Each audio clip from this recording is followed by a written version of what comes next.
You're listening to Hurrdat Sports Live.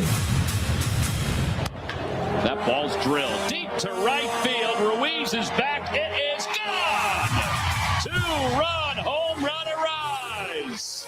It's his 6th of the year, and the Phillies are on top 3-0. And payoff. High fly ball. Deep right center. Oh, way back there. See ya. That is about as long a home run as you are going to see. A solo blast by Rice. And it's 3-1 Yankees. High fly ball right field. Come on, Carroll, back it up, back it up, back it up, back it up. It's gone! Mickey again! Mickey Gasper goes downtown! How do you like that? The Red Sox have tied it at 5. Drive to right field toward the foul pole, and it is gone! It's gone! They walk it off! Brandon Lau! Oh my goodness! Best win of the year! Buccos win the series! Good morning. Welcome in Hurrdat Sports Live, presented by Next Gen Mail Medical. That's Austin. I'm Ravi here at Hurrdat Sports HQ. Austin, what's up, Bucko? Whoa, Bucko. That sounds derogatory. Well, when Buccos win the series, so I was like, hey, what's up, Bucko? Fair. We're switch hitting today. We got our C4, and then Ravi's doing his. I have my Oklahoma State University Cowboys Monster drink presented by the Big 12. So Drew Mestamaker was on College Football Live yesterday. Mm-hmm. I just happened to be flipping through. I like doing this old person activity where I watch the 5 o'clock news if I'm around. Wow. I listen. Nothing like staying informed in my local community.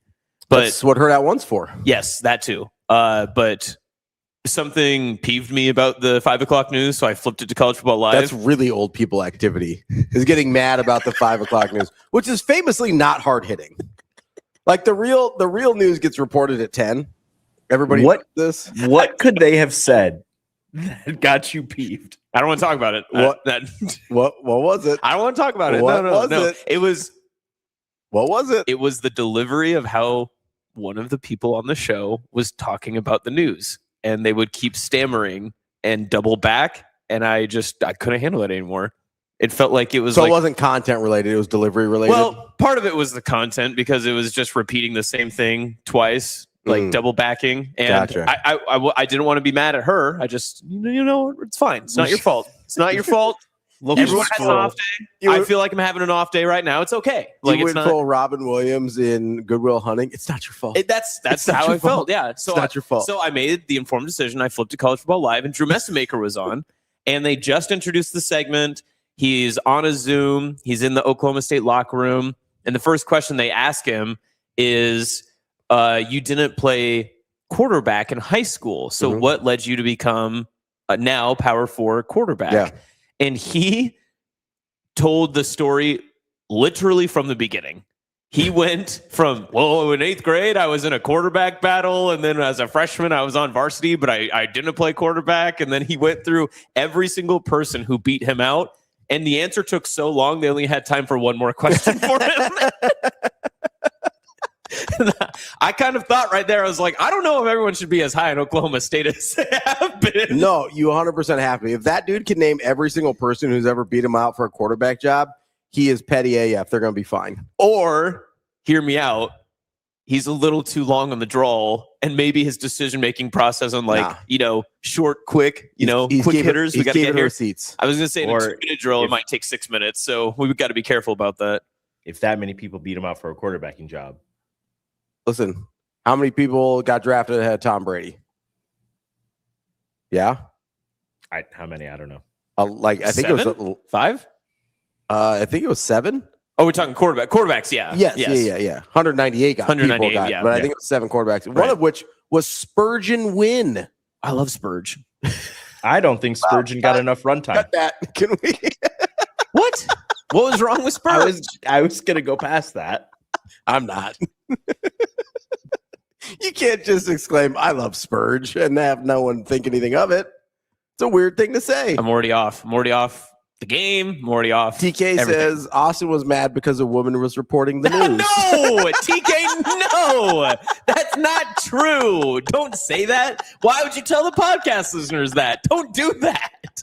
I was just trying to make sure they felt involved. You know, Full old man watching the 5 o'clock news activities.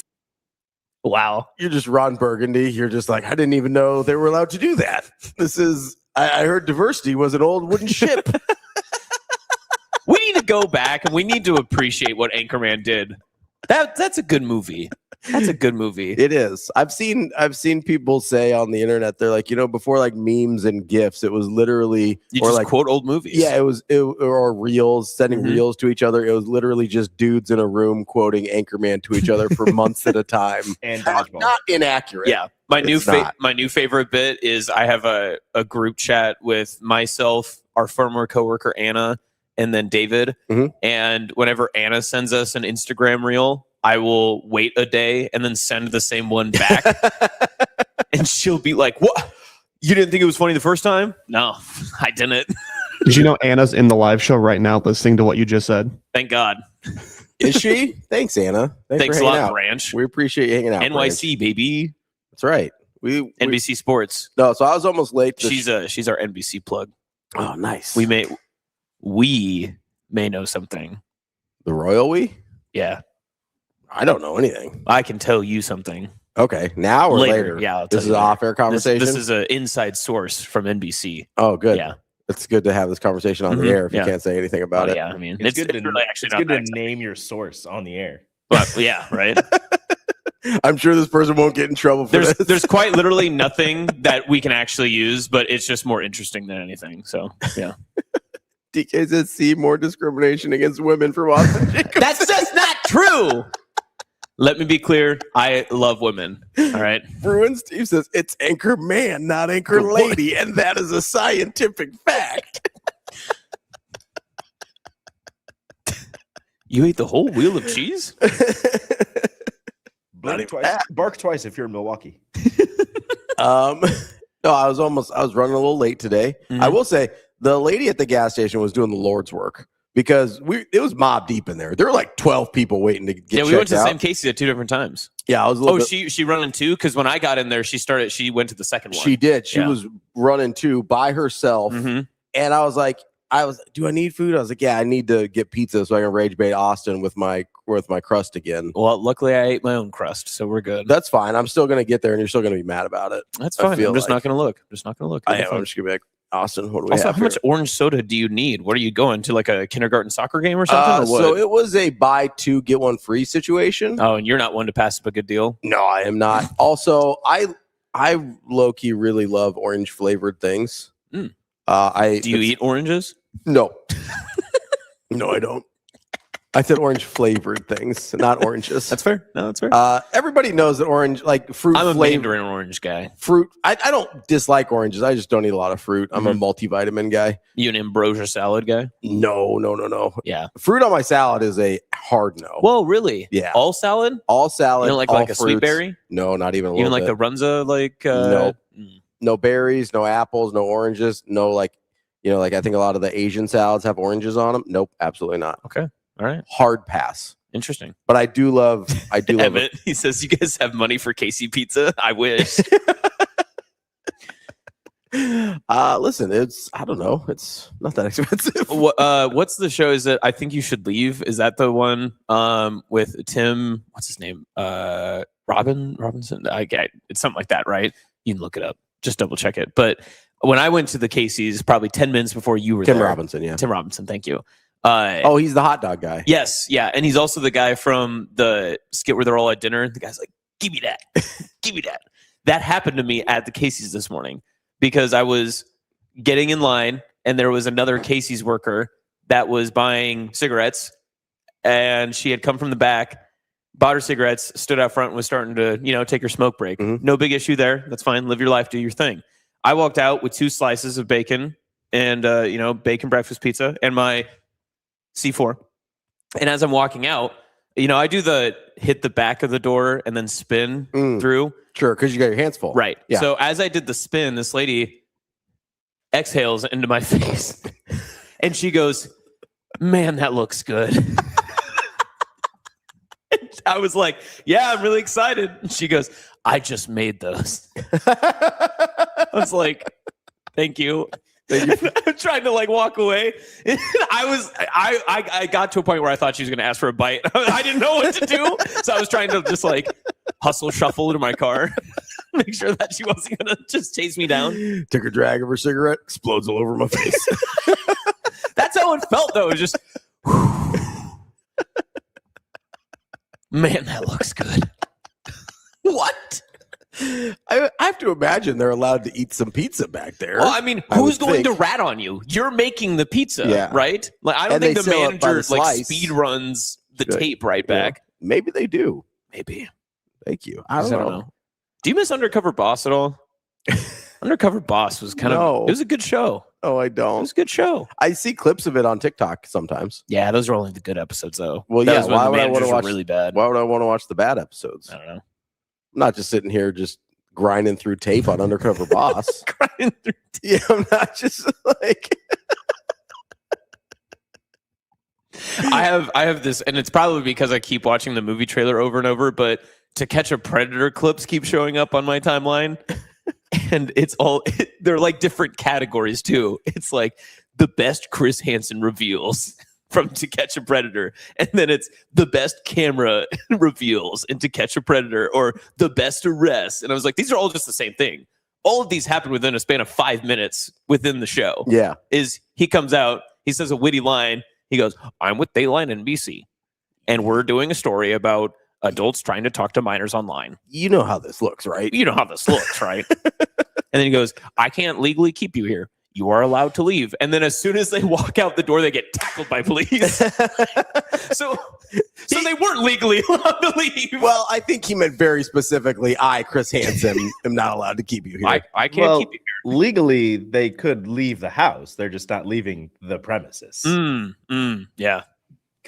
To Catch a Predator. Hold on. We have fast food information here. Oh no, that's good. I like getting the inside scoop here. All right, Kobe, relax. Commandant says used to work at McDonald's, and every lost product, aka drop nugget, would have to be added to a bucket full of lost food. This bucket was then counted. Whoa, counted by the end of shift by a manager. Whoa. Wow, that's aggressive. Interesting. Is that like I wonder if that's a McDonald's wide policy or just that particular franchise? So that means the people who were, when you ordered a 6-piece and gave you the 7th, they were just doing Lord's work. Like they were really risking life and limb to give you that extra. Or it's possible they didn't care that much about their job at McDonald's. I refuse to believe that.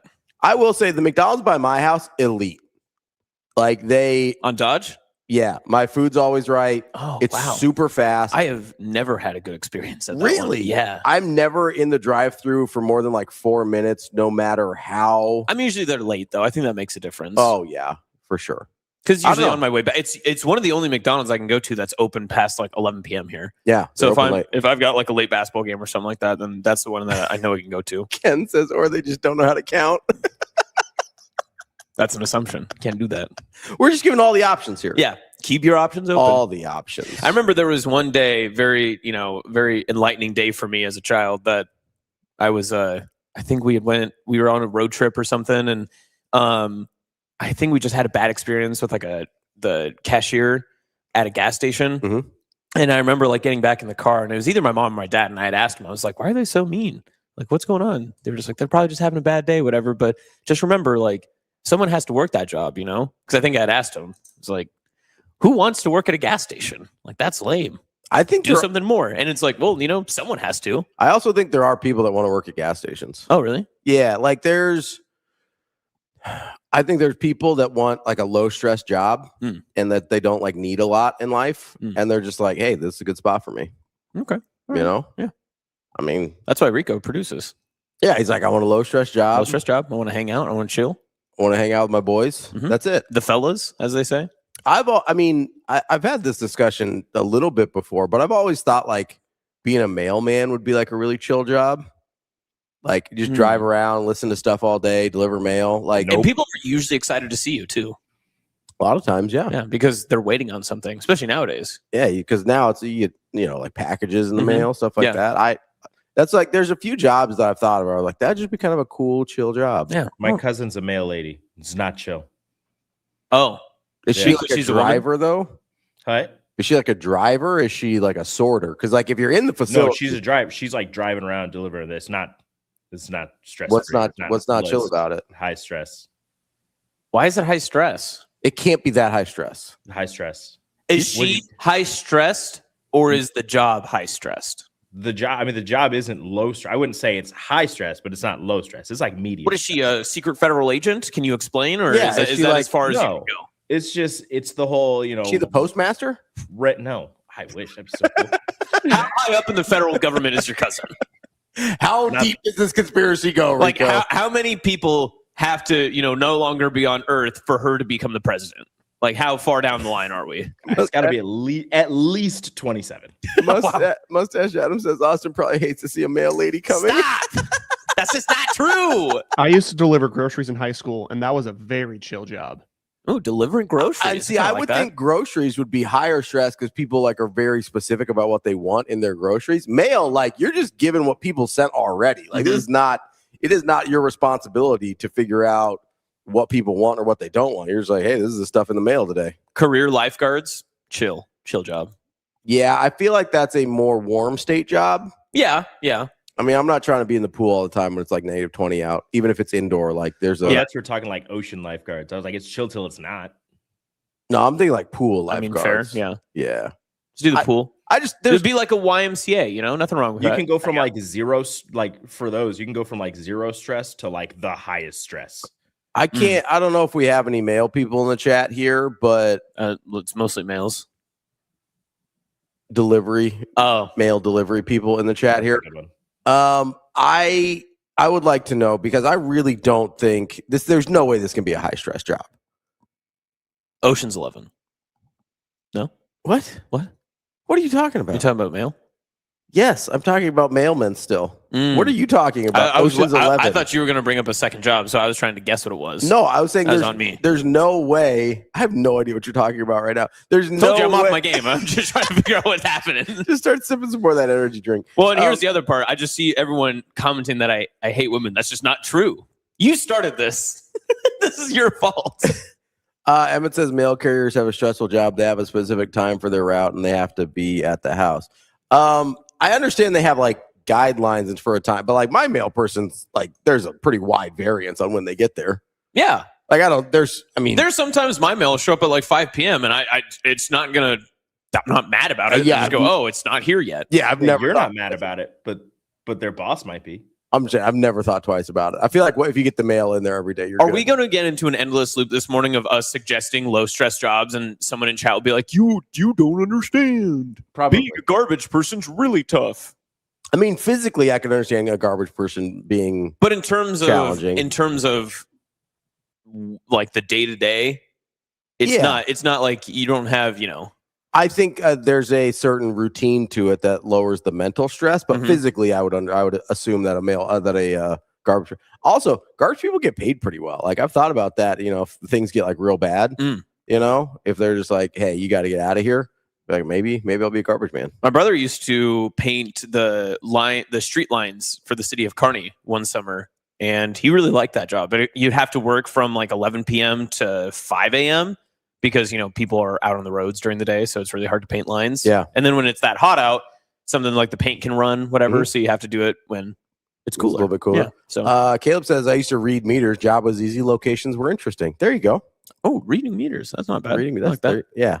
I feel like all low stress jobs are probably closer to part-time jobs, right? I don't know about that. I don't know. I think there's some. Again, like gas station attendant, I think is a relatively low stress job. But I think the less as long as you're like people interaction you have, the lower stress it is because people can bring stress to you. Depends on how you're wired, though. Some people don't get stressed out by other people. Like you're a social butterfly. That's not really accurate. I like interacting with people, but if I had to do that all day, it might be kind of a lot. But I feel like there's some people that are just like, hey, they get to say hey to people. They get to check out their stuff. I think there's some people who are like, yeah, gas station attendant. That's a life for me. Is a grocery store clerk, like the person who actually scans your items, is that low stress, or are people going to freak out about that? I did that in college at Target. The grocery. Oh, you did Target? Oh, that's right. Yeah, that's right. I feel like that's relatively low stress. I think so. Especially it's if you like people. Yeah, and if you were having a good time with it, you could chat, do your thing. Yeah, there are times where like if it gets busy enough, there's a point where you can kind of shut your brain off and just go through the motions. Just dissociate and start scanning. Yeah. But like Black Friday. Absolutely not. Black Friday is hell. Well, and that you were in the era of real Black Friday. Yeah, was Black that Friday. That means that people were tenting out like overnight, and they were trying to make sure that they got 22% off of a flat screen TV. Yeah. Now, thank God I didn't work at Walmart. Oh yeah, the Sydney Walmart Black Friday. Were you the designated like fight breaker upper? We didn't have any fights. Oh, okay. Again, thank God I didn't work at Walmart. That was Target. All right, we're Target, as many people. Yeah, you got to remember the Carney target demographic is. I have no idea what the Carney target demographic. The Carney target demographic. Why did that turn like? I know. Turned into a slur at the end of that.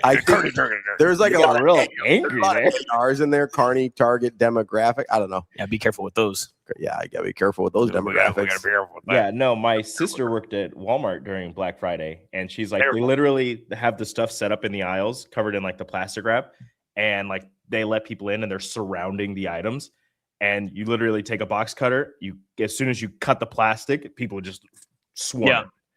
It used to be. I remember this was even just in the Sydney Walmart. They would have those lined up, and people would just stand there with their hand on it. And they would wait for it to get cut, and then they would just. Poof. That's when I always bought my pillows on Black Friday every year. I just buy new pillows because they were like $1 or $2. I chased somebody down outside of the Target, and I got in trouble. Did you catch him? I made him drop like two DVD players, like Blu-ray players, and something else, and I like carried those back inside. But dude was just like running out with a bunch of stuff, and then I got in trouble. They're like, "You're not supposed to do that." Mm-hmm. That's right. My bad. Let the law do its job. You're like, I care about the store. Yeah. Travis I also saw some lady. You're pro-capitalism. Get that money back. It was back when I actually cared about that job. It was like my first Black Friday. Oh, then after that, you didn't care about the job? Then I was like, I'm not doing that anymore. That's it. Travis says, I miss the glory days of lifeguarding, not an Excel spreadsheet in sight. Oh, yeah, dude. Lifeguarding was the best. Were you a lifeguard? I was. 5 summers. That's a long time. Low stress? Low stress, yeah. I only had to rescue 2 people. That was it during my 5 years. Yeah, that's not bad. No, it's not bad. One, it was the Kevin Ware leg incident. There's that guy. Oh, no. Yeah, that was tough. Everybody else just got themselves out of the water when they had issues, so I didn't really worry about it too much. You're like, I'm struggling. I shouldn't be in here anymore. My favorite was the kids that are like really splashing around. You're like, are you doing okay? Yeah. And they're like, and so you just like toss your little like noodle, like the lifeguard tube out to them. And they just grab it and they're like, oh my God, thank you. That's a lazy lifeguard. That's not a lazy lifeguard. That is called a simple assist. You would know if you went to lifeguard school. I taught swim lessons, Austin. I know what I'm doing. Wow. Whoa. Flex. BLT Flex. knows ball. Yeah. See, there's nothing BLT can't do. Wyatt says, I worked at NFM in the early 2000s as a salesperson. Black Friday. Ooh, early 2000s at NFM was probably peak insanity. I need to go to Nebraska Furniture Mart at some point. I've never been to this. You've never I've been? never been. I've been. We're going at noon. Let's go.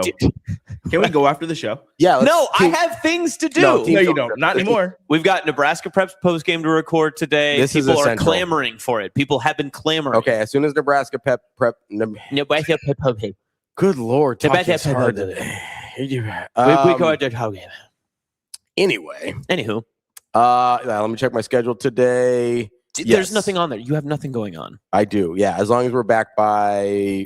Oh, actually, my meeting today this afternoon is actually pretty close to Okay, NFM. again, I have things I have to do. Why are you guys like? I can't go today. I just said Yes, that. you can. No, I just said I can't. You I don't said you have prep. time. So you do the show. You do prep post game, And then what do I have to do after that, Rico? and then you leave. No, NFM. and then I have to edit the show. Then we go No, to- Brandon's doing that. No, that's not how that works. I'm pretty sure that's how that works. No. I'm almost certain. I've never done anything for the show after the show. Why should you? I've got this show that I got to do after, and then I have to edit, and I have to edit the Nebraska Pros post-game show as well. Caleb, stocking beer hungover was stressful. Is it because you needed the beer? Ooh, liquor store. That could be fun, because every once in a while, your excitement could be carding minors. That would be great. I will say location is very important there, because I feel like both gas station attendant and liquor store, you have to be in a place where you're not going to get robbed. Yeah. So Bill Central and Kearney. location Rico. is Bill important Central. there. That'd be a good spot.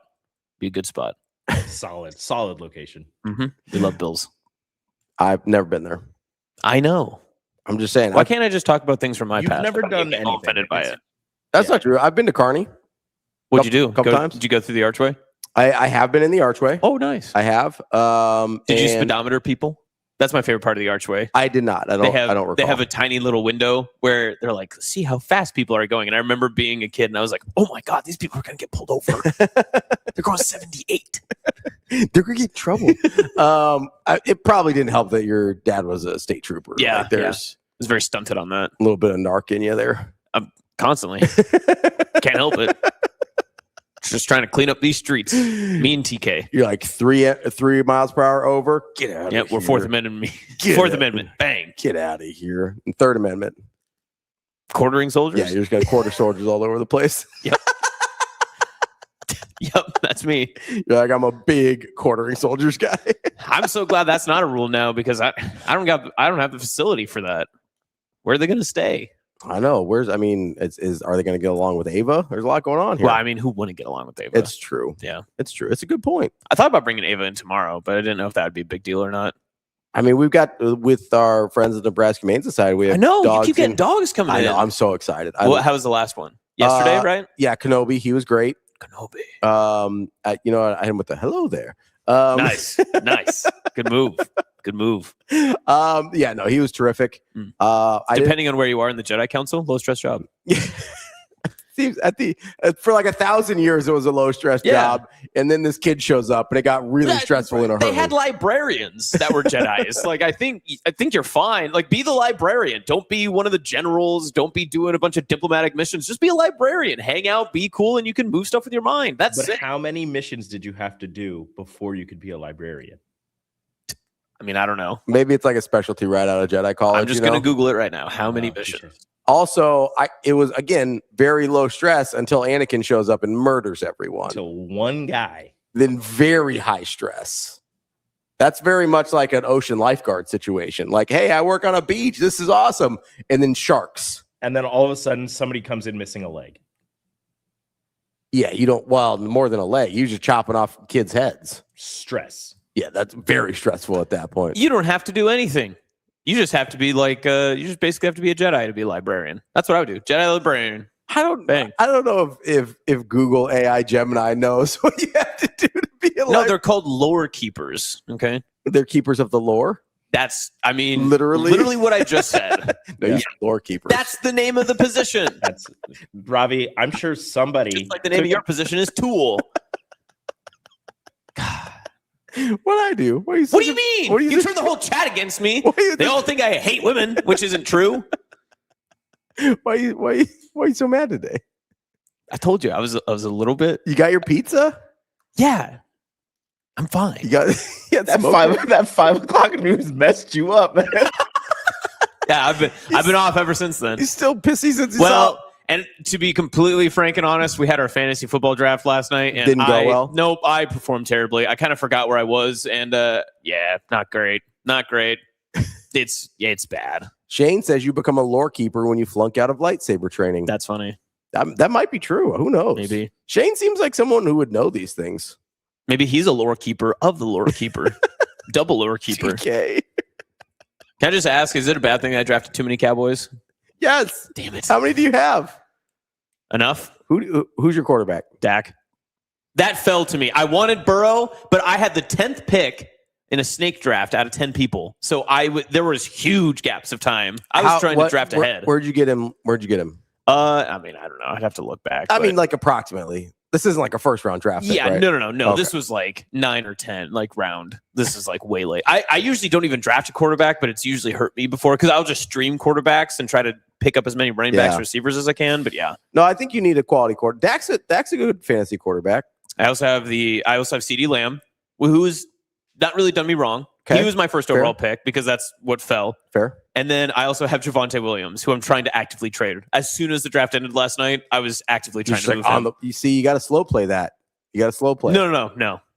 Now people know you. Now people know you want to get rid of him. You tanked his value. I also ended up with Rashee Rice in the 4th round. And again, I don't think Rashee Rice is going to be that good. Mm-hmm. But when the 16th overall rated player is sitting there, and the next best player is like 45, it's hard not to just take a flyer. I get it. So Amazing Daniel says, I saw someone listed as a folklorist on a documentary the other day. Wife said, so that guy's just full of shit for a living? Question mark.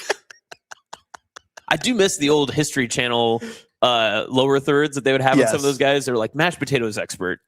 How do you become that? How does one become the world's foremost mashed potato expert? Historian of potatoes. Like, are you just born in Idaho, or how did that work out? Like, where does that almost happen? as bad as the people on House Hunters, where it's just like, I collect butterflies and I collect shoes off of the interstate. Our budget is $2 million. Yep, I'm a stay-at-home podcaster. Yeah, I like doing that.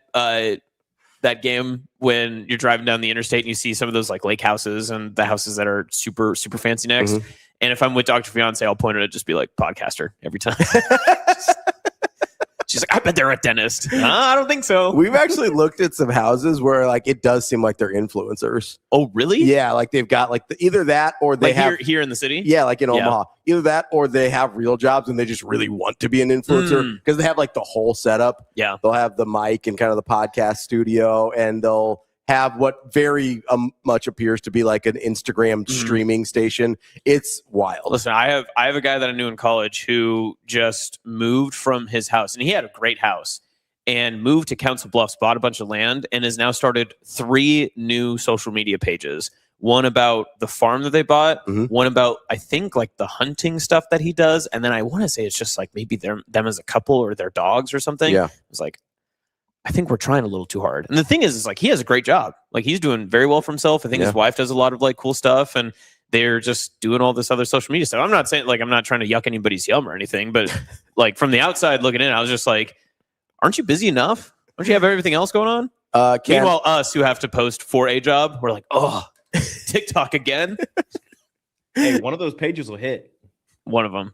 Just one. That's all you need. Listen, hope for their success. I really do. But I don't know. I feel like they've worked hard enough to get where they're going. I do have a fantasy football question though. Please. Do you guys have any like insane last place punishments? I have always been the curator of last place punishments, but everybody thinks that they're either too far or they're just ignoring me at this point. So I think I've told you these before, but last year I suggested whoever gets last has to do a weather forecast once per week for the entirety leading up to next year's draft. But they have to do a weather forecast for every city that everybody lives in. Oh, God, that's a lot. Yeah, because people lived in Nebraska. Someone lives in Arizona. Somebody, I think, lives in South Dakota. So I was like, yeah, it'd be great. You can just give us like our weather forecast on like Monday mornings or something like that. You have to do that. That's aggressive. That's a lot. I had another one where you could never post the link publicly. So you couldn't promote it publicly, but you had to post or create content on an OnlyFans account until you made $100.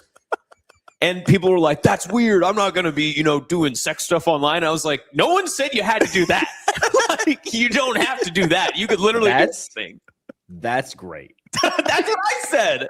But no, nobody said otherwise. Like you literally just post yourself in a shirt. Just be like, I'm trying to get $100. Tell your friends. Yes. There was, what was another one? I'm trying to think. I think there was one where we said like, you have to have a lemonade stand until you make $1,000, and you have to be like, it's just like continuous days in a row that you have to like be outside of your lemonade stand until you make. Do these people have jobs? Yeah, everybody has jobs. I was gonna say, how would that even work? You have to take time off work for a lemonade stand? No, you just do it after work. It's not practical. Yeah, you know how long you have to do that to get $1,000? Yeah, just do it after work. You have a whole year. That's insane. Yeah, you got nothing to worry about. Like I would think like $100 at a lemonade stand. Okay, you do that too. I'm just saying. Okay, so one weekend you go down to the farmer's market, set up your lemonade stand. Again, here's the thing, Ravi. Don't get last. Duh. I mean, you might be in trouble. Well, here's the thing. As bad as my teams always are, I'm never last. I've never gotten last. I'm always 9th or 8th or 7th. My average finish position from 2018 when we started this draft to where we are now is 8th. Which is fantastic, or 7th or 8th or something like that. Yeah, but yeah. So Kel Jam saying there was a guy that had to golf without a ball I've seen that video. That's a very funny video. How does that work? Well, you just pretend? So I think he had to join a random group. Yeah. And just signed up for, a time and joined as, just like a single player. Yeah. And he just didn't have a ball. He would get his club out, he'd line up, he'd swing, and then he'd watch the ball and then would just like put his stuff back and would walk in. It's very fun. I like that. How do you feel about the ones where people have to like stay at a restaurant for 24 hours? We did that one. One of my buddies had to stay, and it was the pancake one. I think it might have been IHOP, but other people that I think he lives in Lincoln. So the other guys that were in Lincoln all went and visited him and hung out. And he got it done within a relative decent amount of time. Yeah. Cause like every pancake you eat, it lowers have you seen the McDonald's one? You sent it to us, but I haven't dove into it fully. So the McDonald's one, you've got different times that get knocked off for whatever you eat. And so I was trying to figure out the strategy, right? I think we have Rico, do you have the graphic? He'll work on it. Yeah, he'll get there. Yeah, let me grab. Was it Teams or text? I think it was an Instagram that he sent it. Okay, I'll find it. Yeah. It might be in Teams too. Did you? I don't remember. I have no idea. We send each other everything. We don't miss a minute. You just got a lot of stuff going on. Here, I could send it to you right now, Rico. I've got a screenshot of it. Wow. I think the interesting part here is figuring out what to eat, because obviously with the IHOP, you've only got the one option, right? You just got to hammer some pancakes. You just got to hammer some cakes, and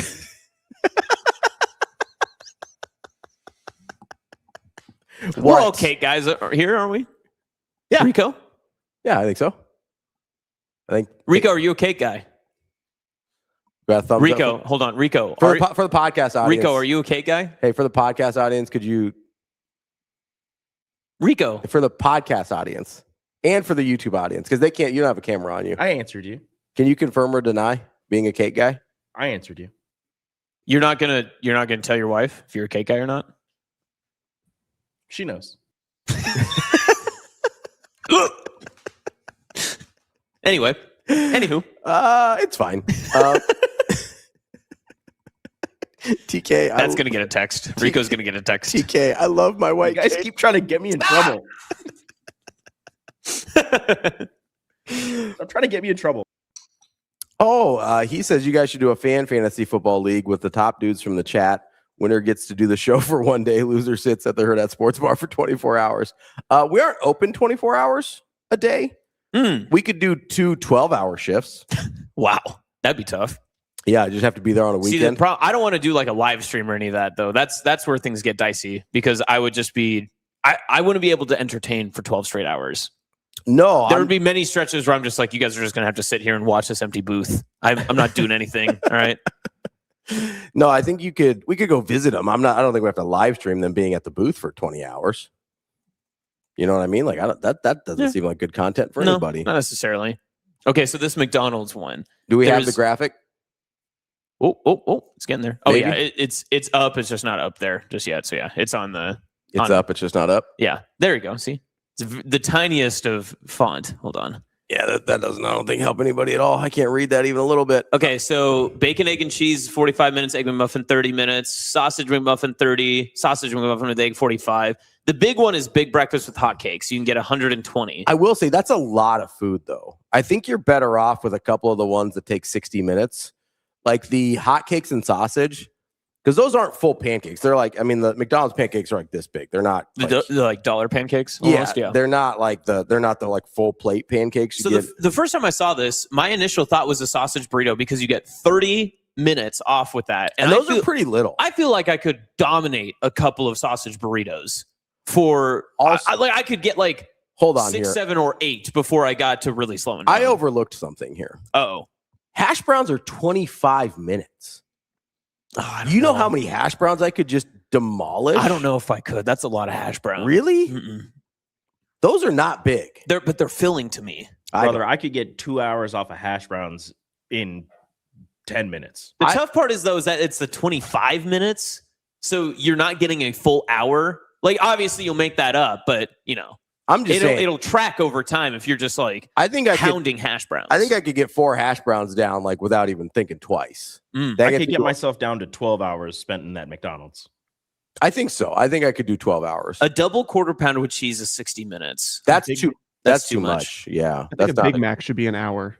Yeah, 45 minutes for a big, like, you have to get your ratios right here because 45 minutes for a Big Mac is not worth it. Right. Especially when a quarter pounder with cheese, which is much smaller, is also 45 minutes. The apple slices being 5 is just a slap in the face. There's really no reason to even do that. There's just simply no reason to ever. Absolutely not. The apple slices are just a palate cleanser, and that's just here's some extra time. I think with hash browns and sausage burritos, I could go incredibly hard. I think I could just get sausage burritos and be good with that. I think you could do. I think sausage because they're not a big item.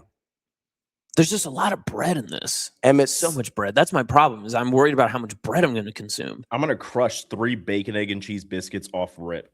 Why don't they have nuggets on here? No nuggets? Emmett says I could slam a good 10 to 15 burritos, narrow that time down. So the Big Mac's not bigger than the quarter pounder? I thought it was multiple patties versus one patty. So Am I misunderstanding the this? Big Mac is 45 and it has 2 patties, right? Because yeah, it's the 2 patties. But they're the saying in that the patties are smaller.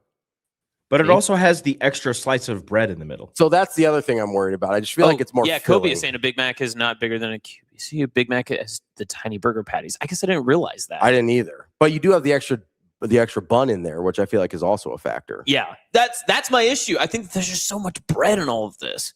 Which again, I mean, that's some McDonald's, people. Listen, so. Some people are into bread. That's fine. No, Yep, I love bread, but in Shane, looking at this menu, Shane he'd eat all the bread possible. Okay, can we reset? What are the parameters of this? Is this a 12-hour challenge? No, this is 24. So 24. Okay. So you're just trying to get this down to as little as possible. Okay. So Corn Raider says I could get it down to 12 hours, but I'd spend 3 days on the shitter. I think that's the other part of it too, though, is that you have to almost qualify some of the time being spent eating, right? Sure. So you're like if I'm going 3 sausage burritos, 3 hash browns, like yes, that knocks off 75 plus 90, 165 minutes. But I'm also probably eating that for at least a half hour. Mm-hmm.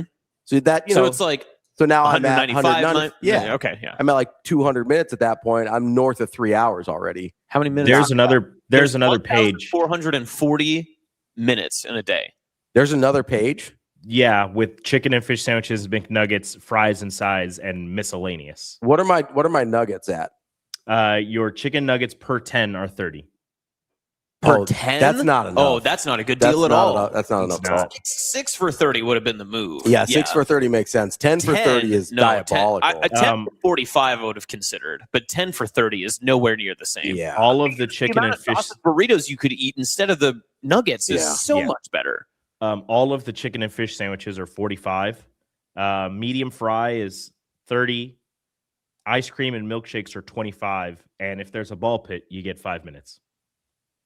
What do you mean? I think the ice cream might be. It just says ball pit 5 minutes. The ice cream might be a good move. Yeah, I think you could knock out some time with ice cream. Mm-hmm. You said 25 minutes? I know ice cream's 25 30. for ice cream and chicken. Oh, okay. Dude, a medium fry is 30. I'm just getting hash browns and fries. But the problem is that you will get so front loaded with all the carbs and starch that you're going to get full very fast. And so then you're going to slow yourself down for the rest. But that stuff will digest faster than the proteins. What about like a double Big Mac or like I feel like a McRib should be an hour just because it's a McRib. Oh my God, a McRib. If you go during McRib time, you get an hour for a McRib. Kenny says that assumes the ice cream machine is working. Fair. Good point. TK is right. The McChickens are small. McChickens are small, yes. The McChickens are very small. That's a good point. And they're saucy. Oh, hold on here. We missed something here. Oh no. What do we got? I thought it was 45. The regular cheeseburger, which is very just small. Like the extra value, yeah. Yeah, like the regular ass cheeseburger is a half hour. I could knock out a good amount of those cheeseburgers. And what's like a specialty or a menu burger? What are those? So a Big Mac is 45? A Big Mac is 45. Yeah, that's a steal. Then always do a cheeseburger. The regular cheeseburger, which is tiny, is 30 minutes. So basically, here's my thought. If I get there 6 a.m., I am just hammering sausage burritos until we get to a point. I'm also going to throw hash browns in there for me personally. Where you have to switch it up. Yeah. And probably until they stop serving breakfast. Either that or your palate just cannot handle the same food over and over again. Sure. Then I'm going to switch to, I'll throw in a fry, like a burger, And then every other burger, I will do a fry. So 2 burgers, fry, 2 burgers, fry, 2 burgers, fry. And then in between, once I hit a fry, I'll probably add an ice cream. I feel like that's like a good ratio. So instead of getting like a drink, I would just have ice cream because then it takes time off rather than just, slurping down some Diet Coke or something like that. Kobe, I understand that the regular cheeseburger is the same patty, but we're talking about an extra bun in there with the Big Mac. Is the extra bun worth 15 minutes? That's the question. And there's a ton of lettuce on it. Lot of toppings. Lot of toppings. God forbid you get some lettuce in your diet. Yeah, he's like, I'm absolutely zero roughage. Yeah, how come there's no salads on here? That's going to mess me up. Rico won't be on the shitter for 3 days because he'll never poop again because there's just zero vegetables in there. I'll be the fiber needed. Just absolutely. Ben asked, burn through them. Can you get DoorDash delivered to McDonald's from other restaurants? Probably, but that doesn't knock your time down at all. Yes, yeah. It might make your time to pass more, it might more pleasant. But if you're just saying, hey, I just have to sit it out. I just have to imagine sitting in a McDonald's and getting Taco Bell DoorDashed. I don't think I could handle you want to talk about a high stress job. McDonald's with the noise that comes from back there,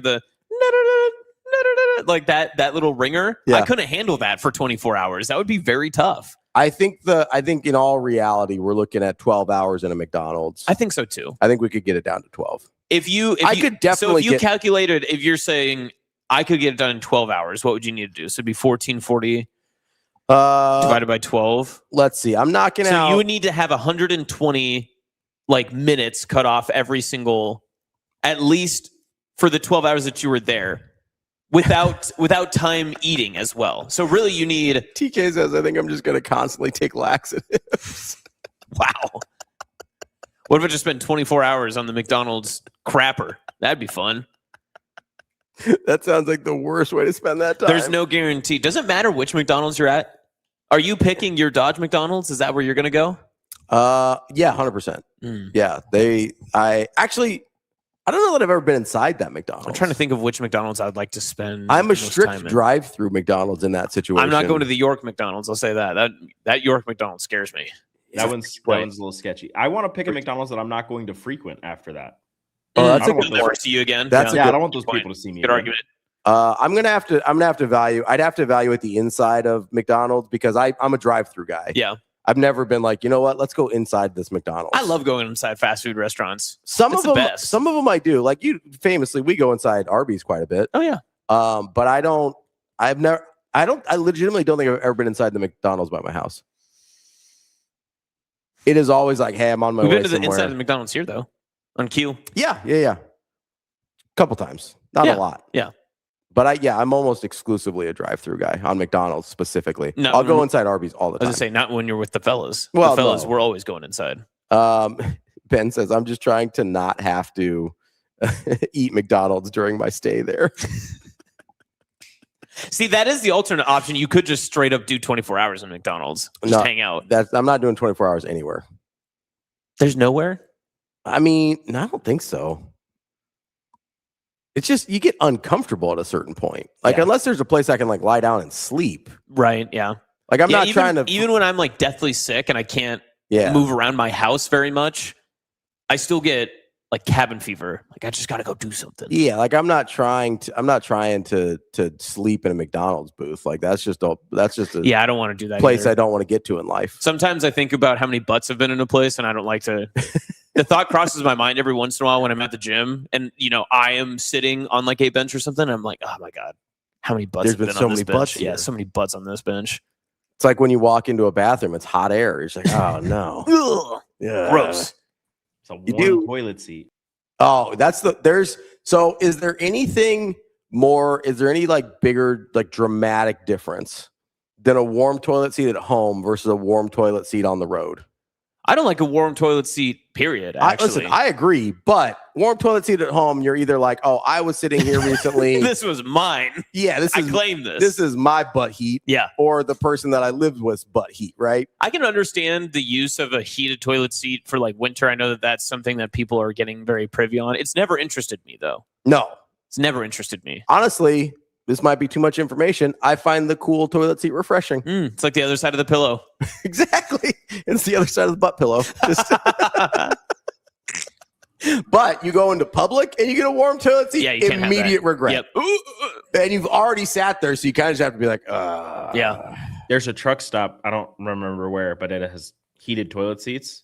And we used to stop there on the way for like track trips, and it would always throw me off whenever like we Yeah, stop there. I'm like, absolutely. I gotta go to the bathroom. I go sit down. I go, oh, and I go, oh wait, it's just warm.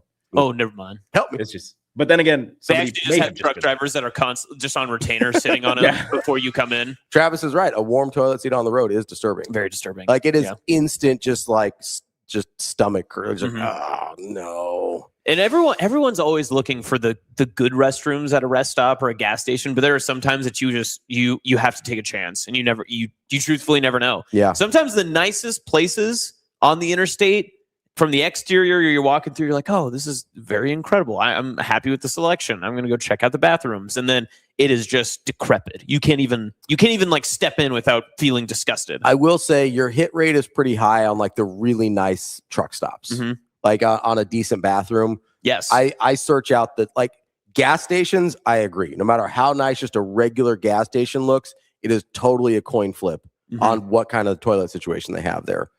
But nice truck stops are usually pretty solid. Yeah. Like I think your hit rate on a nice truck stop is very high. Not to give any credit to the neighbor state by any means, but the public rest stops in Iowa off the interstate are almost immaculate. Yeah. I Well, have. famously world's biggest truck stop in Iowa. Oh, really? Have you not been to that one? Mm-mm. Yeah, on I-80, there's a world's biggest truck stop thing, and I think I would assume it's I the assume largest truck stop in I've the driven world. by this 100 times, but I've never stopped. It's enormous. Okay. It's like whatever Bucky's or Bucci's or Bussies thinks it is, it wishes it could be the I-80 world's largest truck stop. I wonder how much congestion of traffic we're going to have with that Boosies that's going up out there. I have no idea.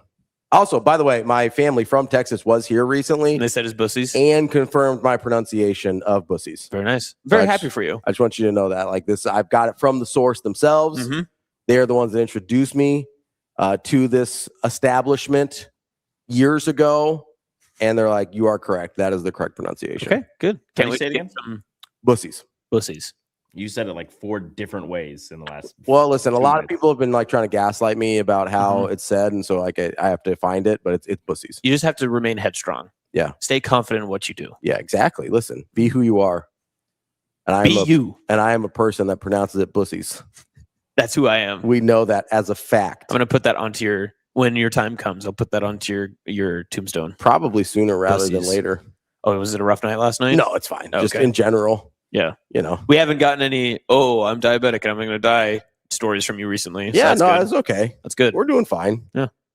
Blood sugar's a little high, but nothing terrible. Well, yeah, you're slamming pizza and C4. Or, sorry, Monster Energy. Austin, I love how you said that like it's just like, oh, I'm so sad. Oh, no. Bro, I'm It's like, so like this is sick of actually- him being so dramatic and being like, "Oh yeah, last night was really bad." And we're like, "Hey, is everything okay? Like, are you like, do you need a day? Do you need some time?" He goes, "No, don't worry about me." Okay, man, I won't then. That's not how that works. That's what you said. no. We were very concerned about you one day because you said it was a really rough day. It was a rough We were really day. worried about you, and then you were like, "You don't have to worry about me." Like, okay, Optimus Prime. Sorry, our bad. I think all I said was, it'll be fine. Don't worry about it. And here we are, still fine. You don't have to. I wasn't like being a jerk about it. I mean, there was the one time when your little alarm was going off and you're like, uh-oh. And we're like, is everything okay? And you're like pulling the needle out and you're going, it'll be good. Yeah. I'm like, I don't think it will. Oh, that's right, because you didn't think that you had what you needed Yeah. to survive, and we suggested we could go and get it for you, and you were like, "Oh no." Well, I thought I could come up with a different solution without having to have one of you leave. Okay. And I did. It was fine. It is very telling. You'd rather have us stay to produce your show than to find the life-saving needle that you need from your home. He goes, if I pass out, it's in this spot in my house. He goes, "Think of the numbers if I die on Hurrdat Sports Live this morning. Wouldn't that be sick?" Click, click, click, click, click, Yeah. click, click, click. Ravi just goes, "Call the paramedics and keep the camera on." If you pass out, just don't do it at a McDonald's. We're doing it live. The diabetes might get me, but YouTube will be forever. Yeah. You know. Travis says, You would hate to wake up in the chat. The chat would just say mean things Oh, about you. yeah, the I would just- entire time. I would just get roasted in the chat. They'd be like, "You felt like an idiot." Why did you look so stupid? They'd be like, "Oh, Dylan Royal, a sleeper agent, finally got him."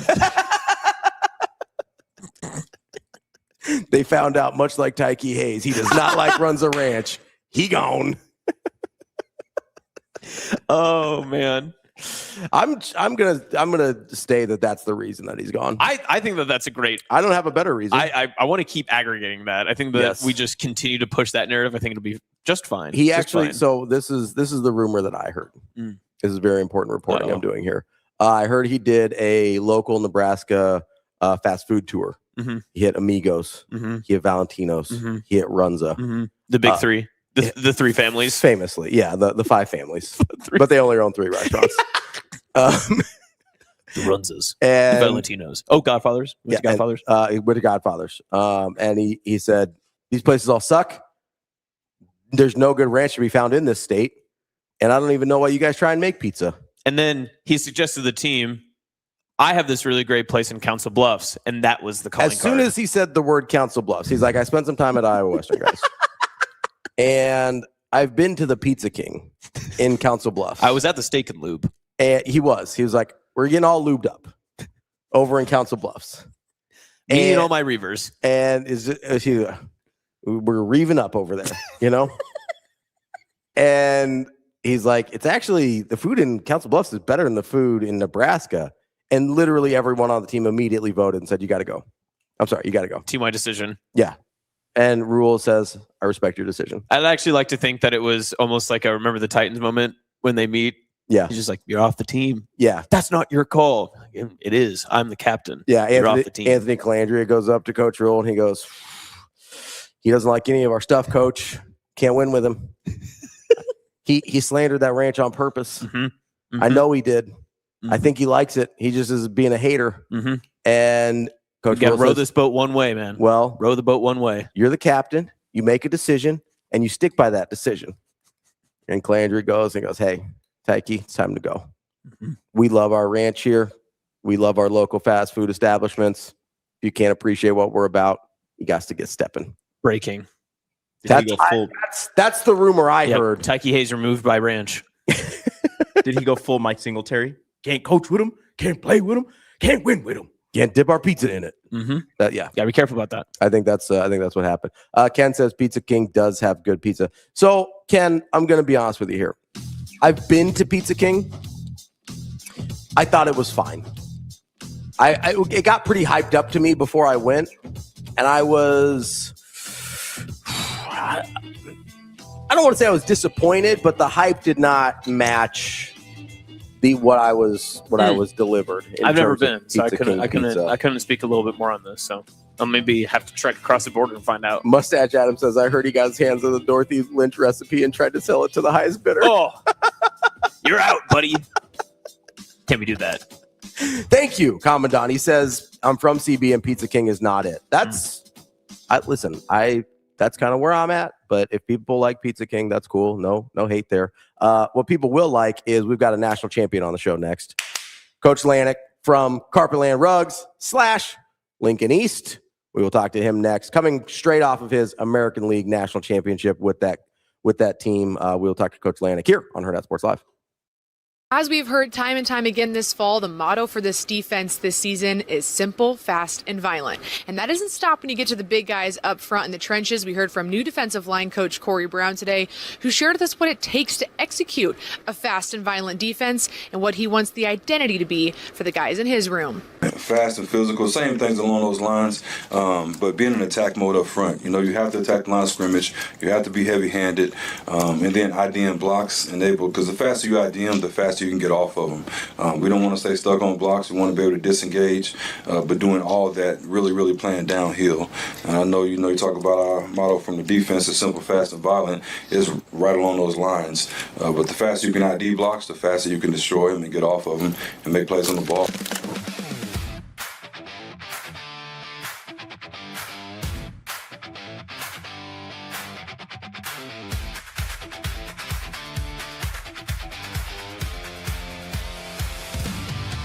Your schedule is filling up. Get back to busy at Edwards Kia. Lease the 2027 Kia Seltos S starting at just $269 a month. Ready for every run on the calendar. 2 great leases, one less thing to worry about.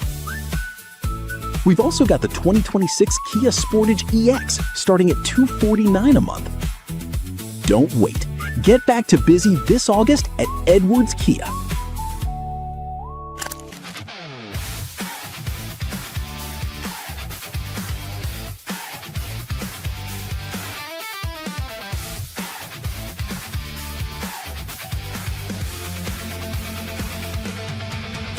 Okay, so he literally dropped me off at the airport and he was like, "Are you sure you don't want me to change your flight? Like, go back home." And I was like, no, it's okay. So I go into the airport, I'm about to check my bag.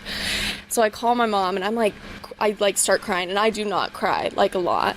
And I was like, I just feel like God is telling me to come here, and I just had this feeling in my heart. So I was like, you know what? I was like, I'm gonna come here, It's just that gut feeling. Yeah. It was like a movie. You walked out of the airport, you're like, I'm staying? No, exactly. Yes, literally. And then they came and picked me up, and we went and got Mexican before my flight. So.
I'm sure over your career you've been questioned about your height and your weight. What do you say to people who ask you that question, which I'm now doing? A lion's mentality. Well, you can't measure a lion's heart. So I got a heart of a lion, mentality of a lion. You can't measure that. You can't weigh that. There's no weight, height, anything. So that's just how I take the game. I may be smaller, but actually have more leverage than a lot of guys. I may be lighter, but I'm a little bit quicker. So, it's a lot of pros and cons to it, but I'm just a dog, man. I just love the game. So I think that right there, that's going to definitely erase all the worries.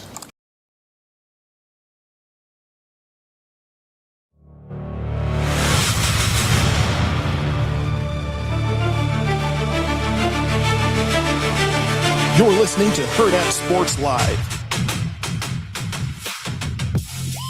Welcome back, Hurrdat Sports Live, presented by Next Gen Male Medical. That's awesome. I'm Ravi here at Hurrdat Sports HQ. We are joined now by Coach Mychal Lanik of Lincoln East, and more importantly, over the last few weeks or so, the CarpetLand Rugs. Well, I know, but we were the rest of the summer we weren't talking to him. That's fair. Until we got to the American Legion World Series. Coach Mychal Lanik, how are you doing today, Coach?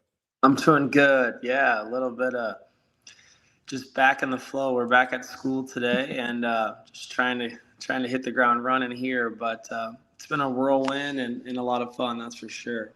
Yeah, Coach, I was going to ask, are you caught up in your sleep yet? It seems like you've had a lot of travel over the past couple of weeks.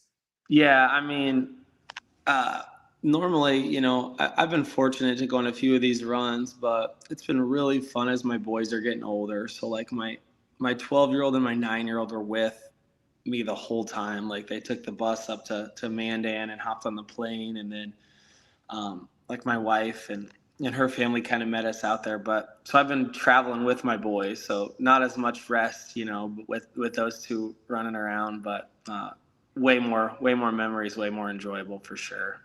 Okay, so I was just asking Ravi before you jumped on with us, where does this trophy go? Does it go back to CarpetLand? Does it stay at Lincoln East? Do you have it in your dining room? Where does the trophy end up?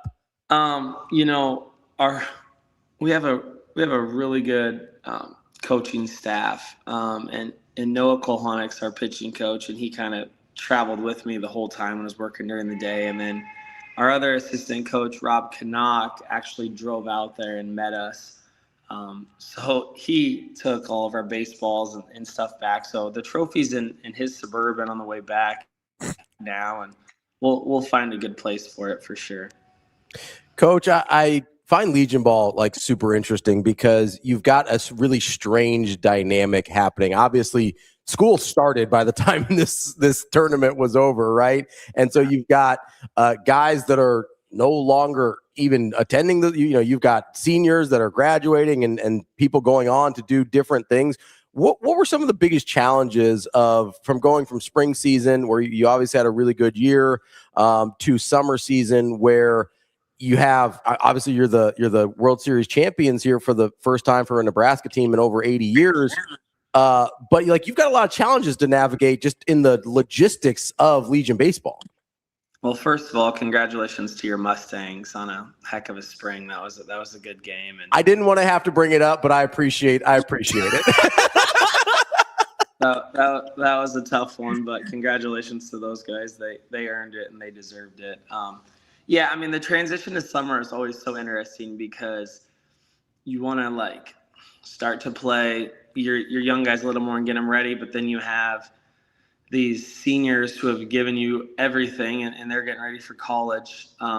This year was really nice because we had a little bit more depth. So instead of Dele and Brody and those guys having to play 60 games, like they got a little bit of time off so some young guys could play. And I think that contributed a lot to our success because we were a little bit more fresh towards the end. You know, I think last year we went to the World Series and, you know, we were pretty out of gas there. And I think this year we did a little bit better job. Like we kind of shut down a lot of our better arms at the start of the summer, just knowing we'd have a chance to make a deep run. So guys like Kalai and Grayson and Santino, who carried a heavy load for us, they didn't really pitch very much in June at all, you know, just because that's a pretty taxing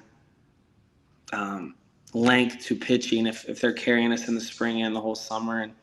And so we kind of eased off of those guys, gave the younger guys a lot more reps. And through that, we really found some really high quality players that could contribute and kind of help, you know, the team perform at its best. So it was a really good mix this summer of some old guys going out that wanted to keep playing together and wanted to do this thing and finish it the right way. And then a bunch of hungry younger guys that wanted to take the next step, and a lot of them did. Coach, this Legion program has made a couple of runs over the past few years, but I think a lot of people would look back even to the Lincoln East title from a couple of springs ago and see some of the success with the high talented players you had, guys that are playing at Division I rosters and just right down the road at Nebraska as well. What keeps this program together and keeps them successful despite maybe not having those super high name talents, but yet still keeping those talented guys and guys coming through the program? Yeah, I mean, that's a great question. Like, first of all, I get a lot of credit when we win. And I mean, even going back to when I was at Creighton Prep and we had a lot of success as an assistant, like it's a player's game. And I have been so blessed to coach like really talented players, but also like really hard-nosed and tough players, you know? And I think what really got East baseball and CarpetLand baseball just on this trajectory of like chasing success is like the best players that we've had here, the AJ Vascos and the Jeter Wordleys and the Cooper Ericksons and the Troy Peltzes and the Joey Senstocks and all of these kids, like they're just wired to win and they're wired to be good teammates, you know? So then when the Kalai Larsons and the Brody McIntyres and the Dele Odelates, like when they walk into school and Santino Arnagas, when they see, you know, the Jeters who never miss a lift and the AJ Vascos who are 15 minutes early for everything and the Troy Peltzes who, you know, have a 4.0 and they're treating everybody the right way in the hallways. It's like,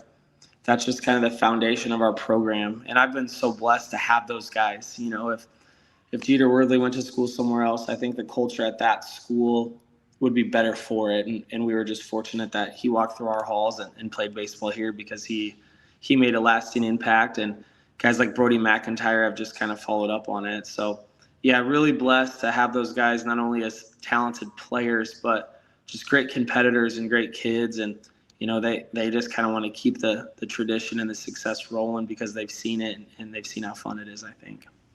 Coach, you mentioned kind of the toughness of the players you've had in addition to the talent. How do you kind of keep that culture of toughness and competitiveness going? You've had this really nice run over the last handful of years, but that's lots of different kids coming through the program. It's not like you just had one really good group that's carried you to 3 American Legion World Series in the last 4 years. That's a lot of different kids contributing to that. How do you keep that culture of competitiveness and toughness going over at Lincoln East and CarpetLand? I mean, that's a great question. I think number one, we just kind of have like this unwavering standard of like, we're going to play really hard. And it doesn't really matter if it's, April 14th and we're traveling out to North Platte for a spring doubleheader, or we're trying to win a spring state championship, or we're picking it up and we're playing summer ball in June and it's 109 degrees. We're just going to unwaveringly, we're going to compete at whatever we do. And I think our kids buy into that, and I think our kids take a lot of ownership in that. And there's times where we get punched, and there's times where, we take it and we get beat. And, even like at the World Series, it's like not in pool play. I would say a lot of our kids would agree that we didn't play great. We just kind of found some ways to win and found some ways to advance. And we got a lot better as the tournament went on. And I think that's because our kids they care so much, and they want to represent CarpetLand, and they want to represent their families with how they play and how they compete. And they just love playing together. I mentioned those 3 American Legion World Series in the last 4 years. You mentioned kind of learning from those experiences in terms of getting burnt out at the end of last year. How much did that experience help you kind of navigate being able to get across the finish line this year? Yeah, I mean, I think the last thing I want to do is I want to sit here and be this guy who thinks he has everything figured out. I have so many really good friends that are in the coaching world, and so many great friends that are high school coaches and college coaches, and just always trying to figure out the next thing to help. It's like one of our kids will be having a rough go of it offensively, and like I'm so far from like a swing guru or a hitting coach that I couldn't be further away from it, but I can send video to people and I can talk to people and we can have conversations about it. And there's just so many people that are so invested in our kids and our program that are willing to help. And I think our kids are able to make adjustments through that. And just to get back to your question, I think, we just want to keep growing, and we just want to keep learning. And, I think one of the things that, my wife and I talked about was like how out of gas our kids were at the end of a couple of these runs. And so if we're going to do it right this year, like we're going to play a little bit more evenly early. We're going to spread out playing time. We're going to slow our pitchers down a little bit, just in case we're there at the end, then we have a little bit left in the tank. And I think it worked out pretty well this year. Coach, we talked to Kevin Suits yesterday, who I know did, so much coverage for you guys, whether it was at home or on the road, either way. But we were asking him a little bit about just pride that Lincoln sports had over the past calendar year. I lost my audio. Can you hear me? Yeah, we can hear you. Can you hear me? Uh-oh. Coach, can you hear me now? I don't know why I can't hear you. Oh no. All right. We'll see if he can get that. Must have dropped out. All right. We'll just see what we can do here. Let's pull him out of chat and see if we can get him back in there, guys. Maybe send him a message real quick and just ask him to hop out and hop back in, see if that fixes it. Good stuff either way. Hold on. Let me see. Hold on. I'm gonna wait for him. I'm watching him in the green room. He's seeing if he can get this to work. Hold on. I'm gonna pop him back in. Is everyone ready? Let's give it a go. This is gonna be live technical work at the start. Okay? Live producing. Here we go. Coach, can you hear us now? Coach, are you there? Oh no. That's all right. Okay. You know what? It's all right. It's all right. Listen, right. we got our little Miller North talk. We did. I was happy that you got a little bit of Miller North talk in there, just for a second. In all seriousness, though, I do think I joke about the Miller North thing, and obviously I was very proud of the alma mater for winning the state championship this year. But in all reality, I do. And people know this about me. Like I'm very proud when the state is represented well on a larger scale, on a national level. Mm-hmm. I think he's back in now. If we want to try that, yeah, let's try and pop him in there. I don't know. Coach, can you hear us now? I can. I'm sorry. I don't know what happened. No, that's totally fine. Totally fine. This is my last question for you. And I just wanted to ask because Kevin Suits had done such a great job covering you guys. And I know that being one of the Lincoln schools that has won over this past academic year, we talked about Lincoln Southwest softball, the boys and girls basketball teams from Lincoln Public Schools. Lincoln East was in the state final for baseball, and now you bring home a national championship. Is that a source of pride for this team and this program, is kind of putting the city of Lincoln onto not just obviously the statewide map, but even putting that athletic brand and some of that LPS love into the national sphere now? Yeah, I think definitely. When we started at Lincoln East in 2019, gosh, it had been, a really long time since a LPS school had won it in the spring. And I think our kids took so much pride and so much satisfaction in being able to do that. And, it's going to be a year-to-year thing now. And there's so many good programs. Obviously, Millard North is great. And, West Side's great, and Millard South, and all those programs are great. But, for little Lincoln to be able to match up and go toe-to-toe, not only with Omaha, but with teams across the country, it's a pretty cool thing, and it's something that I think our kids take a lot of pride in for sure. Yeah.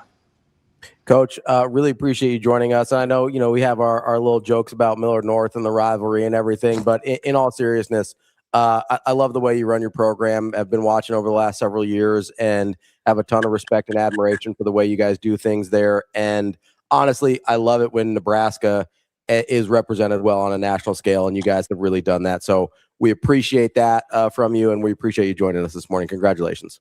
Thanks, guys. And thanks for having me on. You guys do such a great job, and it's really cool to be recognized. Our kids work, they work really hard at it. And so for them to be rewarded, it's pretty damn cool. We appreciate your time, Coach. Thank you for making some time for us. I know you've been doing the whole media circuit, but hopefully you can get to recovering here for a little bit. Yeah, get some sleep, right? Yeah, we'll get back to work soon. You know us. So. All right, thanks, Coach. Coach. Thank you. That is Coach Mychal Lanik from Lincoln East and CarpetLand Rugs, your American Legion World Series champions. So before we brought Coach back in, yeah, what were you talking with just representing Nebraska? Yeah, just kind of what I said there with him at the end is just I'm very appreciative whenever anyone from here represents us well on a national scale. It's why it's part of my disdain for Scott Frost for not doing that. It's part of my disdain for Trev Alberts. It's part of my disdain for Dylan Raiola. Like, if you represent us poorly, that's going to go a lot further in making me not like you than almost anything else, except for, like legal things, whatever. But in terms of just, hey, didn't do anything illegal, didn't really do anything wrong necessarily, but like that's a thing you can do that I'm just going to be out on you probably because most of these people, I've lived here long enough. Most of these people I know for a fact had good experiences while they lived here. And if you're so incapable of acknowledging that, then like that was the big issue with Dylan, right? It's not, I don't care about an Instagram post.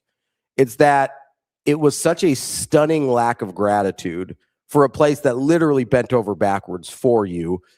And honestly, to our own detriment, to be fair, like bent over backwards to accommodate whatever you and your family needed. And I genuinely believe to the detriment of probably you as Dylan Raiola and the team.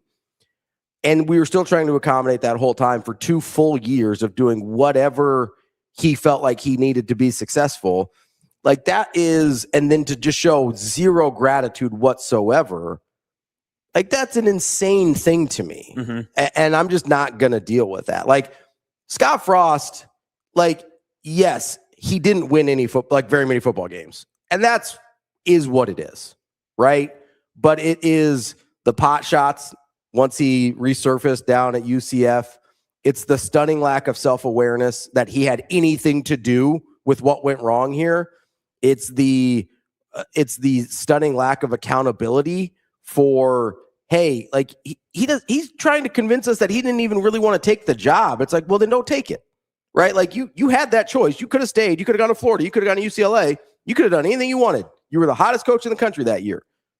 And you chose to come back. Like that's on you. I get there were other pressures, but at the end of the day, that's your decision. That's your name on the contract. Nobody held a gun to your head in order to take that money and come back here. You could have gotten that money again at other places. You were a very hot commodity at that point. Like UCLA would have hired him over Chip Kelly, and Florida would have hired him over Dan Mullen. I genuinely believe that. And UCLA and UCF definitely would have taken him. But to have then that stunning lack of gratitude for the fact that Nebraska gave him a ton of opportunities and kept him around longer than most programs would have. I would argue longer than any other program would have. He got way more runway than any other program would have given him because he was Scott Frost and it was Nebraska. Like those types of people, and Trev to a lesser extent, he hasn't said as much about Nebraska publicly, so maybe he's not the right person to put into that category. But to disparage this place when I know that they gave you great things, and listen, it's not perfect. No place is, right? If you expect to go to a place that's perfect, you're going to be pretty upset all the time. But to have a stunning lack of gratitude to a place that I know treated you really, really well, that is honestly just unacceptable to me. So when people like Coach Lanik, like Coach Rule, represent us well on a national scale, and I get that the wins haven't been what we wanted yet for Coach Rule, but you can't argue that he doesn't represent us well on a national scale. I don't think that's a valid argument whatsoever. And like those are the things that I gravitate towards. I appreciate that. And with baseball specifically, especially in high school in Nebraska high school baseball has been so good for so long. This is a really nice validation for that. There's been a ton of good baseball players to come through Nebraska, and pretty consistently. I would argue outside of probably volleyball and softball, baseball is next in terms of consistently putting out super high level athletes from our preps teams. I think it's volleyball and softball in some order. I don't know that I'm educated enough to tell you which one's one or two, but I'm pretty sure those are the top two. Yeah. And then I think baseball's third in terms of year in and year out. Yeah, that's probably pretty accurate. Yes. Like, yeah, you probably maybe wrestling. I think we put out a lot of really high level wrestlers. Track up there before wrestling. Yeah. It'd be like a split, but yeah, picking nits at that But point. yeah, but like there's a group there, and listen, I know there's been some great football players that come out, some great basketball players on both the boys and girls side, but I think baseball's third, and it's been really good for honestly decades at this point. Yeah, and so to get the validation of a American Legion World Series, and there's been a ton of really good teams that have not won this, including some of Coach Lanik's own teams that people may have thought were better. You know, he mentioned Jeter Wordley a couple times. Those teams didn't win an American Legion World Series. So to get that validation, I think is really cool. And I really appreciate that because, again, it's a thing that represents the state well. I'm actually weirdly passionate about the baseball talent in this state because I think it's been overlooked for a really, really long time. And so to kind of have those two things come together, I just really appreciate Coach Lanik and what he's done for those. Yeah, and I mean, it's everything you just said, like putting Nebraska on a national map. Nebraska's had a pretty good run here, even on the smallest of scales, too. 6-man championship went for Nebraska. They, I think, beat Wyoming or South Dakota or something like that. Yep. For the Team USA 6-man team, had a Nebraska-based quarterback as their leading quarterback that crushed Canada. So suck it, nerds from up north. But yeah, I mean, you get the American Legion National Championship. I also like, and I think this is something that you and I struggle a bit with, is that the city of Lincoln, the athletics there, doesn't get the props necessarily just on like the high school level, right? And I know that is a very, very proud and passionate community. And sometimes they do feel like they are overlooked, which is so unique because listen, it is the second biggest city in the state, and it feels like it gets overlooked a little bit. But yet they have had so much success over the past year, and I think everybody does better when everyone is succeeding in different spots. And you know, Scottsbluff wins a state title in boys basketball, so you get the Panhandle representation. This is my argument about why I root for basketball in the state the way I do. I love good basketball, and I think if Nebraska and Creighton and Omaha and Kearney and Concordia and all these and Doane and all these, if everybody's good at basketball, it's just good for basketball in the state. That's what I root for. So yes, like when Nebraska and Creighton play, like, yes, I have a specific rooting interest, but the rest of the time I want everybody to win. Like, I want Coach Crutch to be incredibly successful, even if early on I had some issues with the way he was putting his team together, and which we talked about. I talked to him about on the show. I was like, hey, I wish you would go get more Nebraska kids. And he goes, hey, me too, man. They're going to other places. But then, and I was like, fair enough. Notably on their roster, Omaha Catholic kid. Like they're getting kids not only in the state, but also in the city. Yeah. You know, they're getting it back. So just to see the state of Nebraska in whatever way, shape, or form, just well represented. I like that. And I remember even softball, when we got to that regional final, it was Ruby Malin against Jordy Fromm, and all that big narrative and how Ruby spurned the Huskers and went out of state and all that sort of stuff.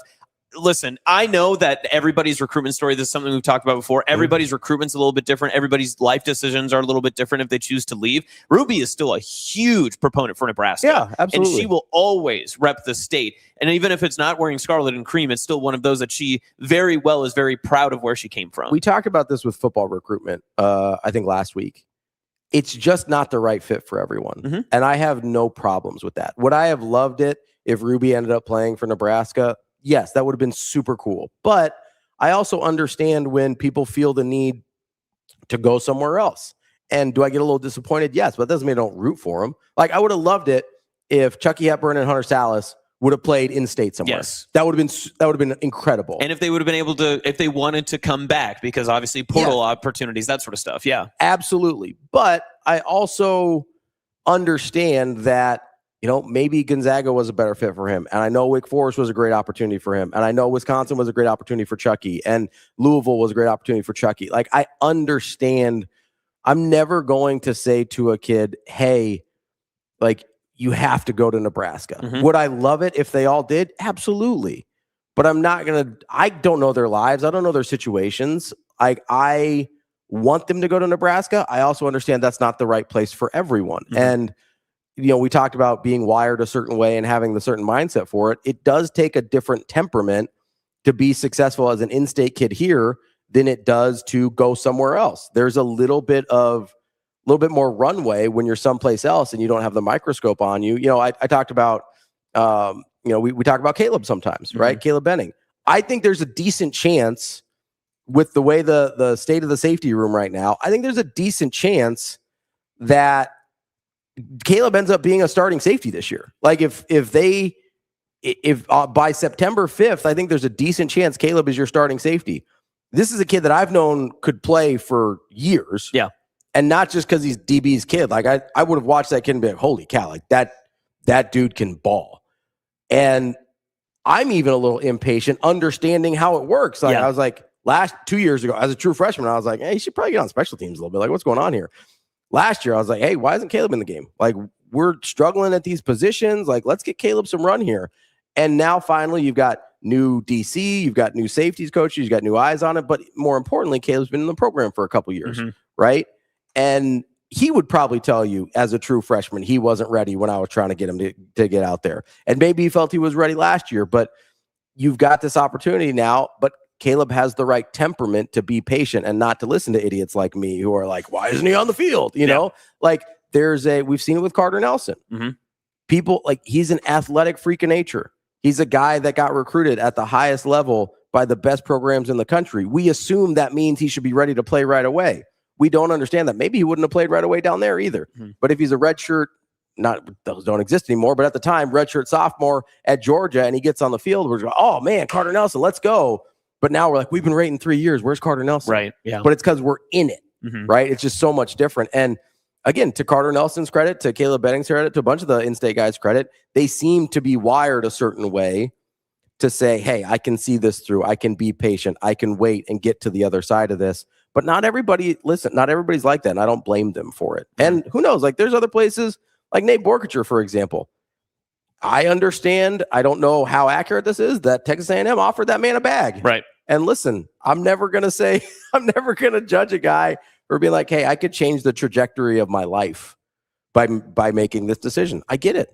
And then he got drafted in the second round of the NFL. Like, so yeah, he did change the trajectory of his life, and good for him. Oh yeah. Nebraska kid. We love it. I'll take that all day. Aurora's finest. Aurora's finest. Same thing, Baylor, like all those guys. Yeah. I mean, all that sort of stuff. Yeah. Absolutely. Yeah. We love it. We love to see kids from Nebraska succeed. And we'd love to see national champs come back to Nebraska. That's the moral of the story. Yep. That's Austin. I'm Ravi. We'll take a quick break. It's Hurrdat Sports Live.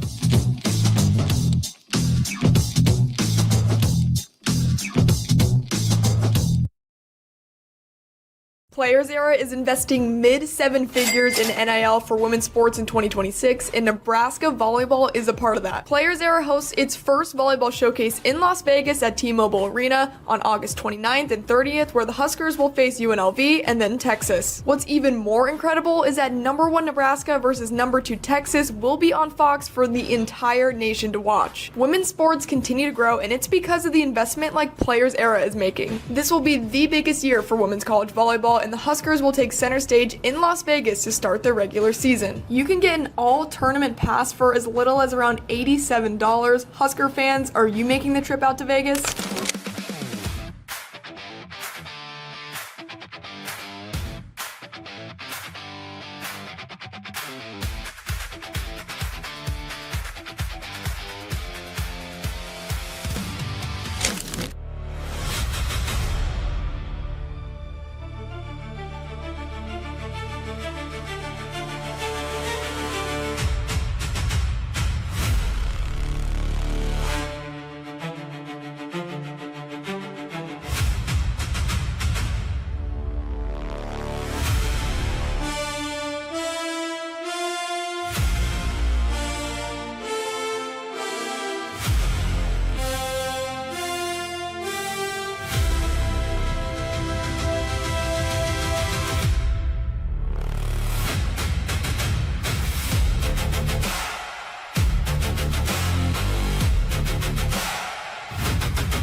When you think about how last year ended in those semifinals and even the year prior, how much has that motivated this Scott team? I mean, it definitely didn't end how we were hoping it to, but with only 3 returners, I think we'll be able to carry on the fire that left, and we really want it, and we're hoping to share that with the newcomers. Yeah, what's been your biggest message as the only senior on this team? I think if we can just I've really been pushing to get everyone comfortable with their role, and even having even the freshmen step up to lead on varsity, I think is mainly what I've been stressing, just so that next year when I'm gone, everybody feels comfortable in their role and they feel familiar enough to lead the new people.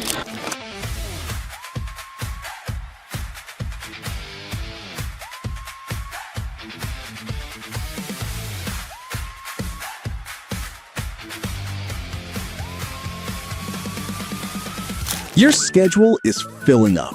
Get back to busy at Edwards Kia. Lease the 2027 Kia Seltos S starting at just $269 a month. Ready for every run on the calendar. 2 great leases, 1 less thing to worry about. We've also got the 2026 Kia Sportage EX starting at $249 a month. Don't wait. Get back to busy this August at Edwards Kia.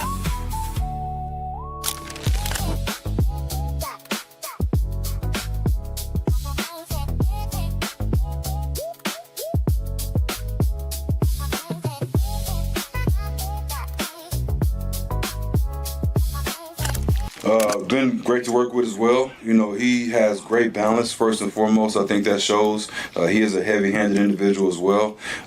He's pretty consistent, having his hands inside to set himself up for, they would better disengage off blocks. So the main thing with him is just how it's been, whatever this case, a year or something like this, to get back to playing football day by day, and then just having to slow down from what blocks are you seeing, IDing those blocks, and then fitting right off from there. But his approach is second to none.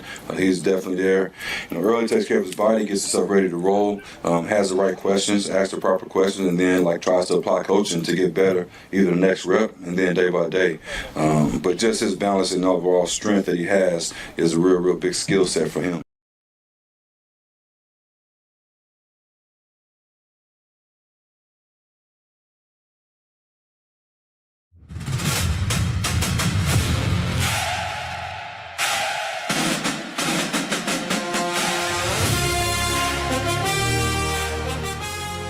You're listening to Hurrdat Sports Live.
other day about Akron football. Oh, maybe we were on the entire time. Maybe it was the friends we made along the way. Whoops, sorry, stream. That's very funny if we had been off, or assuming we had been off. But that's fine. No, we're good. Okay, anyway, go ahead. Sorry. I saw, and this reminded me yesterday when we were talking about coaching changes and cycles and stuff like that. We brought up Joe Moorhead, the head coach at Akron. And Akron is doing a contest where a season ticket holder is going to get to call, script the plays for the first drive of the season. Did you see that they announced finalists yesterday? I didn't. Or 2 days ago? So one of them is that Bordeaux character who does all the college football video game stuff and gets in fights on the college football video game. He must have bought season tickets exclusively to be in the contest, well, right? And so then the other one was Barstool Big Cat, who's the other notable definitely name. He said he bought 18. To get 18 entries? To 18 entries, yeah. And apparently season tickets for the entirety season of Akron were like $75 or something. Yeah, it's $75 for a season ticket. Bordeaux bought one, and he did it just for this because I don't know if he lives in Kentucky, but he's a Kentucky football fan. Oh, so that's pretty close, though. Ohio and Kentucky are he could drive that. Yeah, he could go. 100%. I don't know if he lives there, but yeah, he's a Kentucky football fan, but he bought that just so he could script the plays for the first drive. And they you had to put in the reason that you wanted, and they read his I have a really good grasp of football. I've built many dynasties on a video game. And they read that out. They're Bordeaux, whatever. I do find it interesting that both of the finalists are famous, which I get. That's what the conspiracy is right now online. There are 10 finalists, and they're just 2 of them. For marketing purposes, I understand, it's good run if these guys win, or at least in the running for it. Did Joe Moorhead sign off on this, though? So here's the thing. There were details that I read. Okay. You were going to work with Joe Moorhead. He's going to, it's going to be a collaboration. Right. So I don't think you can just run out there and be like, 4 verts, let's go, baby. Well, so Big Cat's big thing, I know because he was streaming, all these NCAA streams during COVID.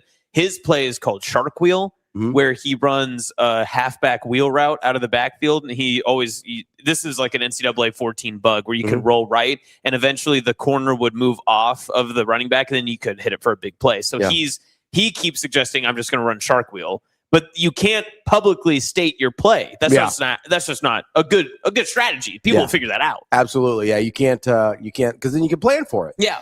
And I also, or you keep saying you're going to run Shark Wheel, and then you don't. And then you run fake Shark Wheel. Fake Shark Wheel. And, yes.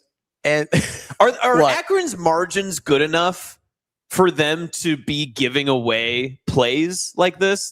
Do they have a decent enough offense against? Is it Robert Morris? Who are they playing that first game? Let me check here. It is an FCS schools. I'm pretty sure. But look, I know we haven't practiced triple option at all. I have a feeling. That would be mine. I might make them run Maryland Die. That would be mine. I want as many fullbacks and tight ends in one spot as we possibly can. I'm guessing. It's their home opener, right? Yeah. Okay, yeah. I was like, they're not doing this against Wake Forest, right? No. It's their home opener. Yeah, it's their home opener. Yeah, that would be tough. ACC school in the opener. Let's do this thing. Yee.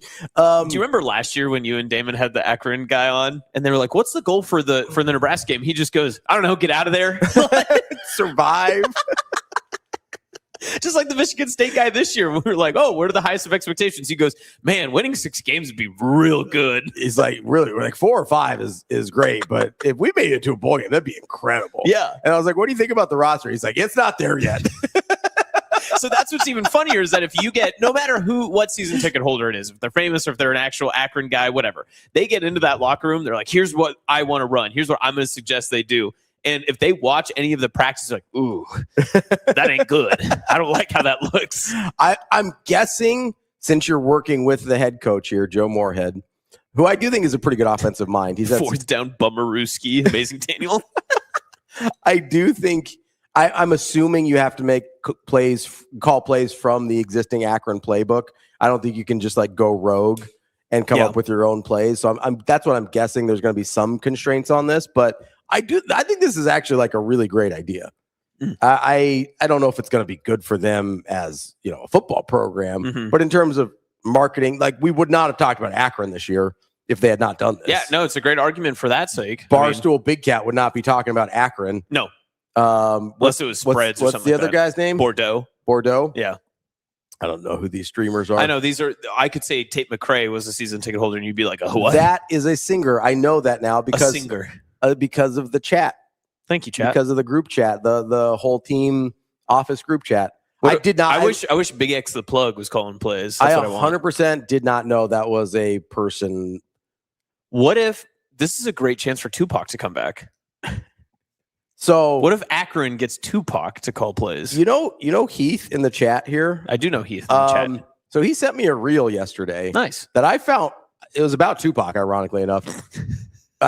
We didn't plan this. Like, this is just very disturbing. Oh, no. So his murder trial is going on right now. They arrested the guy that they think killed him. And Tupac. Yeah. That's meant Heath. No, not Heath. I thought I knew Heath. No, not Heath. But the murder trial is going on right now. So there is lots of information coming to light that hasn't really before, whether it's from police reports or interviews they've done in the past, whatever. Apparently, and this seems like a legit thing.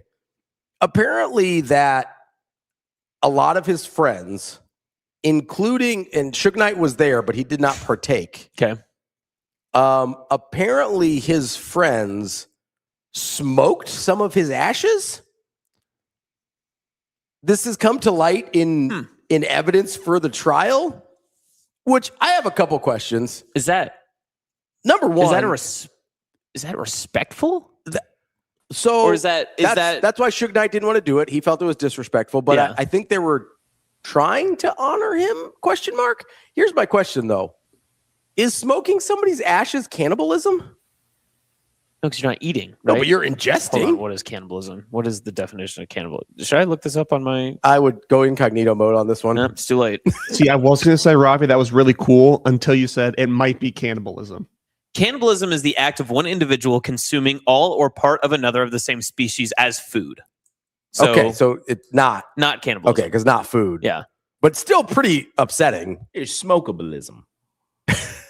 What is that? What is that? Your album? I'm just making things up.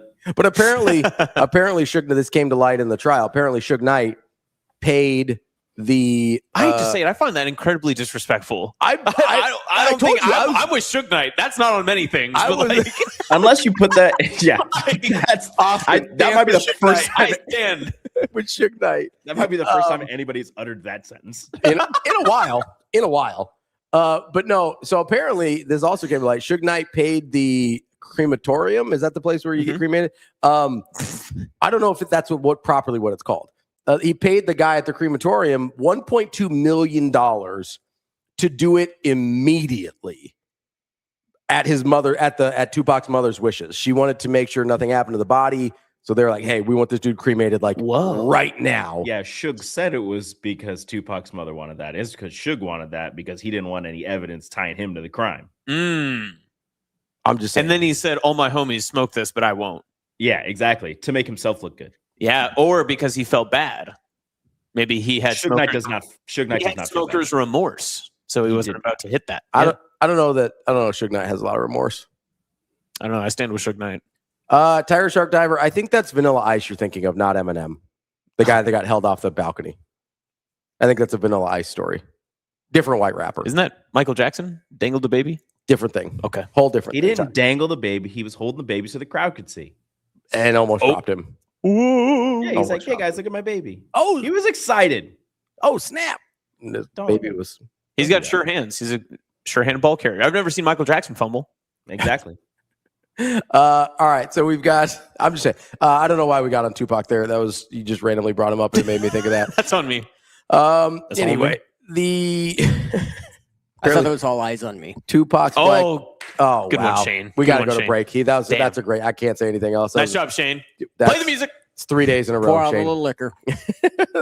Shane's rocking it recently. Let's take a quick break. We got Brian Edwards from Major Wager coming up next year on Hurrdat Sports Live. As we've heard time and time again this fall, the motto for this defense this season is simple, fast, and violent. And that doesn't stop when you get to the big guys up front in the trenches. We heard from new defensive line coach Corey Brown today, who shared with us what it takes to execute a fast and violent defense and what he wants the identity to be for the guys in his room. Fast and physical, same things along those lines, but being in attack mode up front. You know, you have to attack the line of scrimmage, you have to be heavy-handed, and then IDM blocks enable, because the faster you IDM, the faster you can get off of them. We don't want to stay stuck on blocks. We want to be able to disengage, but doing all that, really playing downhill. And I know, you talk about our motto from the defense is simple, fast, and violent, is right along those lines. But the faster you can ID blocks, the faster you can destroy them and get off of them and make plays on the ball.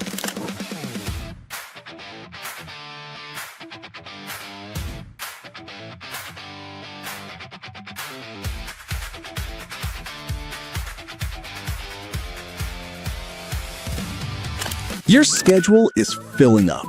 Get back to busy at Edwards Kia. Lease the 2027 Kia Seltos S starting at just $269 a month. Ready for every run on the calendar.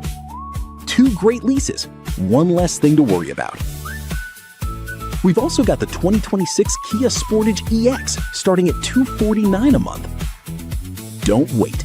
Get back to busy this August at Edwards Kia.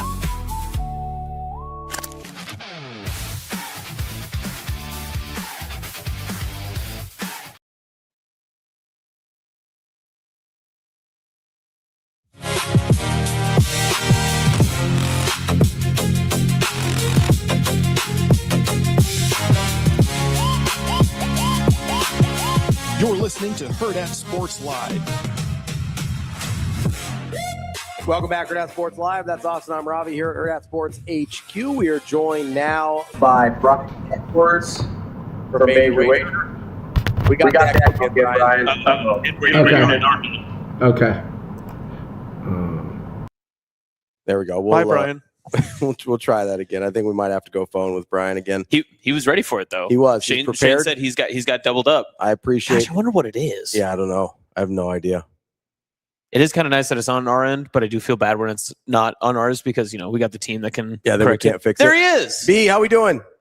Good. I don't know why StreamYard has been echoing for the last 2 weeks, but I bought a new microphone from Amazon and I got it delivered, but there's nowhere to insert it into my laptop, so I've got to go get an adapter in an electronics store. But by next week, we'll have it figured out. Brian, we can send all of our technical experts out to you if you need To Florida. Yes, we would be happy to. Now, I don't know who pays that bill, but we can determine that after the trip if need be. All right, that sounds good to me because I am technically incompetent. Well, we'll send our best. Shane will go if you give him a great Raiders line, and then we'll make sure that he sets you up correctly. Awesome, I'm ready. All right, B, let's get a little NFL here. I know a lot of times we'll do college teams over and unders, but there were 3 NFL teams that I was interested in. And I sent them to you. I'm curious if you know what these 3 teams have in common. I gave you the 49ers, the Bears, and the Broncos. Do you know what those 3 teams have in common?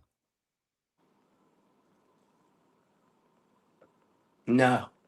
Okay. They are the shortest odds of third-place teams to win their divisions. Okay. So the 49ers and Bears are both plus 305, but that's third in the division. Then the Broncos are plus 225, which is also third in their division. So they are, according to the early season division odds, the best third place teams in the NFL. And I'm fascinated by them because I think they all very well could win their division, but they are in third place in terms of the future odds. So I think these teams are really, really interesting. I'm a little surprised the Broncos aren't second ahead of the Chargers. I don't know. I was about to say that when you started to cut you off. Go ahead. No, go ahead. Go ahead. No, I was just saying I kind of think of, well, I mean, first off, they're in the AFC Championship game without their starting quarterback, and they still lost a heartbreaker. So, yeah, I was going to say I'd put them ahead of the Chargers for sure. And then, well, I guess we know Mahomes is going to be ready, or it seems as if he's going to be. I mean, he's practicing. So I guess I'm not totally shocked on the Kansas City part of it. But They weren't having a good season with him healthy last year, though, either. They really weren't, and I do wonder about their bounce back. I understand why they're the favorites. What I'm a little do you think the love for the Chargers is more Justin Herbert related, or more, hey, they finally are going to have their tackles back, which they lost both of them last year early on for that offensive line? Is that, which do you think is more of a factor there in bumping up, or do we just like Jim Harbaugh that much? And they lost their center the other day, or to a knee injury. And like you mentioned, the offensive tackles coming off injuries. But I think more than anything, did y'all watch? I mean, I'm going back like 15, 20 years, but did y'all watch the Ravens Hard Knocks when Tony Siragusa told the rookie tight end Todd Heap not to bring his hot wife around all these animals, because he's bringing his hot wife around the around training camp? Well, somebody needs to tell Herbert he doesn't need to be flirting with Madison Beer. And Madison Beer's hot. I'd be flirting with her too, but not in front of my teammates. Not when I'm the quarterback of the team. No, that's nonsense. What I've been seeing on Twitter on camera, that's just garbage. So if I'm a Chargers fan, I'd be worried about that nonsense. When you look at just the rest of, I guess, the NFC West on that side, the 49ers are in that category as well from the teams that Ravi just listed for you as well. Do you think that they have closer to boom or bust potential this year? Wait, I'm sorry. Will you say that again, please? The 49ers, do you think that they're closer to a boom or a bust team? Maybe just not even in terms of the division, just in terms of maybe what you expect in win total. Bust, and I like the under. I mean, look, they lose Pearsall, the Brandon Ayuk stuff. Look, Mike Evans has been a Hall of Fame type player, the 1,000-yard streak that finally ended last year because of the injuries. But I mean, maybe, I kind of question the Evans deal because he's getting up there in age. I mean, they better hope that they hit on Stribling, the rookie wide receiver from Ole Miss via Oklahoma State, because, maybe Christian Kirk's on the downward side of his career now. I'm just worried about them in the wide receiver position. I mean, look, if Evans stays healthy and they hit on Stribling, the second-round pick, they'll be okay. But, I'm worried about them at wide receiver. And they just are, to me, they're clearly behind Seattle and the Rams. I mean, look, nice win at Philadelphia last year, no doubt. But you lost your wide receiver that played so good that game. Jawan Jennings. You lost him via free agency. So, I'm worried about them at wide receiver. And they just kind of seem to have an aging nucleus, and I think they're clearly behind Seattle and LA. So, anyway, looking at the schedule. Because they're at 10.5, right, B? So 9.5 at DraftKings, shaded to the over when I wrote it down in my magazine a week or so ago. But I've got them 7-9 with one swing game. I can't seem to figure out what's going to happen against the Commanders at home. But even if they win that's 8, and that's still under. Yeah, they're. I tend to agree with you. Even as a 49ers fan, I do think 10.5 is or 9.5, whichever it is. I do think is high. 9.5 is probably the right number. If you can find it at 10.5, that feels like an absolute lock to me. Okay, so 10.5 is under -150 at DraftKings, or at least it was again when I wrote it down in my magazine like a week ago. Yeah, I've got it. Yeah, that's correct. I've got it at -150 on 10.5 and +120 at 9.5. So I mean, you get plus money at 9.5. That's pretty good. Correct. Yes. I said over -146, or I should have said that. On the 9.5. Yeah. So I agree. Yeah. Under 9.5 +120. I'm a fan. All right. Let's move on to the Broncos. They are at 9.5 as well. They are almost even. It's -115 to go over, -105 for the under. How are we feeling about the Broncos? Well, I mean, like I said, AFC Championship game without their starting QB, and they lose a heartbreaker, and then they return 11 starters on offense and 10 on defense. I've got them number 4 in my preseason power rankings. I've got them 10-6 with one swing game being at Pittsburgh on Thanksgiving on a short week, flying across the country. You know, I mean, in other words, I would normally have them winning at Pittsburgh, but the short week, that kind of, I don't know, that seems like a tough one right there. So DraftKings 9.5 was -115 to the over. You can get +160 on 10.5. I've already got them winning 10, so I obviously I like I like to have a 1.5 game cushion, but the +160 at 10.5 seems attractive. So yeah, I might be on the over and definitely lean that way. Brian, as we kind of look across the divisions, and we've mentioned a couple of them so far, whether it's the AFC West, NFC West, and I know that the Bears were also in that category of teams that have the third best odds coming into the preseason before we hit the start of the regular season. But if you were to look across all of the divisions in the NFL, is there one division that you think could have the potential of 3 teams hitting double-digit victories? Yeah. Yeah, I mean, and it could be the NFC North with Detroit, Chicago, Green Bay, and we'll see how Kyler Murray plays at quarterback for Minnesota. But I mean, I think Minnesota's got a solid roster. Love their head coach. Well, I don't think San Fran's going to get there, so that takes out the NFC West, and maybe the AFC West too. Maybe the Chiefs, Chargers, and Broncos. But I would say NFC North, where I was thinking I like the Lions kind of for a bounce back year, but I'm really worried about their secondary. We don't know when Brian Branch is going to be back. Obviously, the Terry and Arnold situation. Kirby Joseph's got the lingering, and I haven't looked into whether Kirby Joseph has been doing anything in the last. I did like a week and a half ago. I haven't recently, so I'm really worried about Detroit's secondary. And then Cade Mays, who they signed to, they've kind of been having to retool that O line.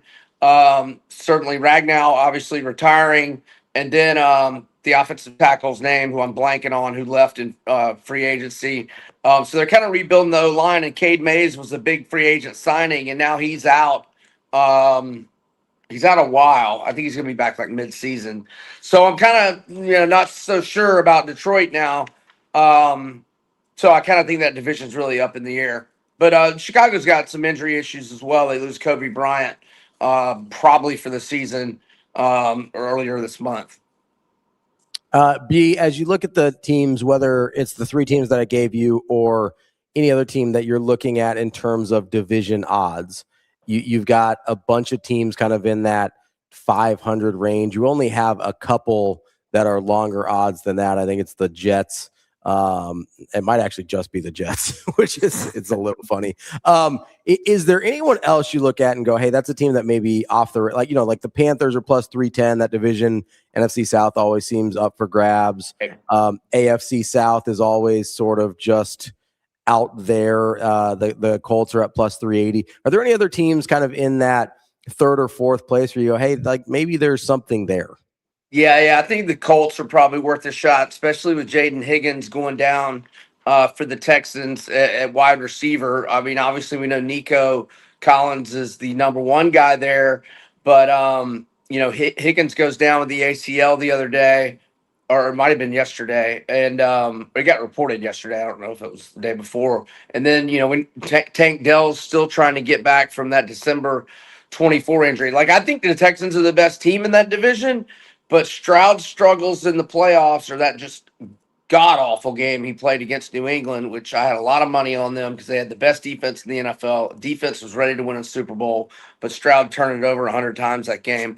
So now, with Houston, no, I'm not bitter. Anyway, I think the Colts, I think they definitely have a shot. And the Higgins injury yesterday for the Texans really concerns me. I've already bet the Texans season win total to go over.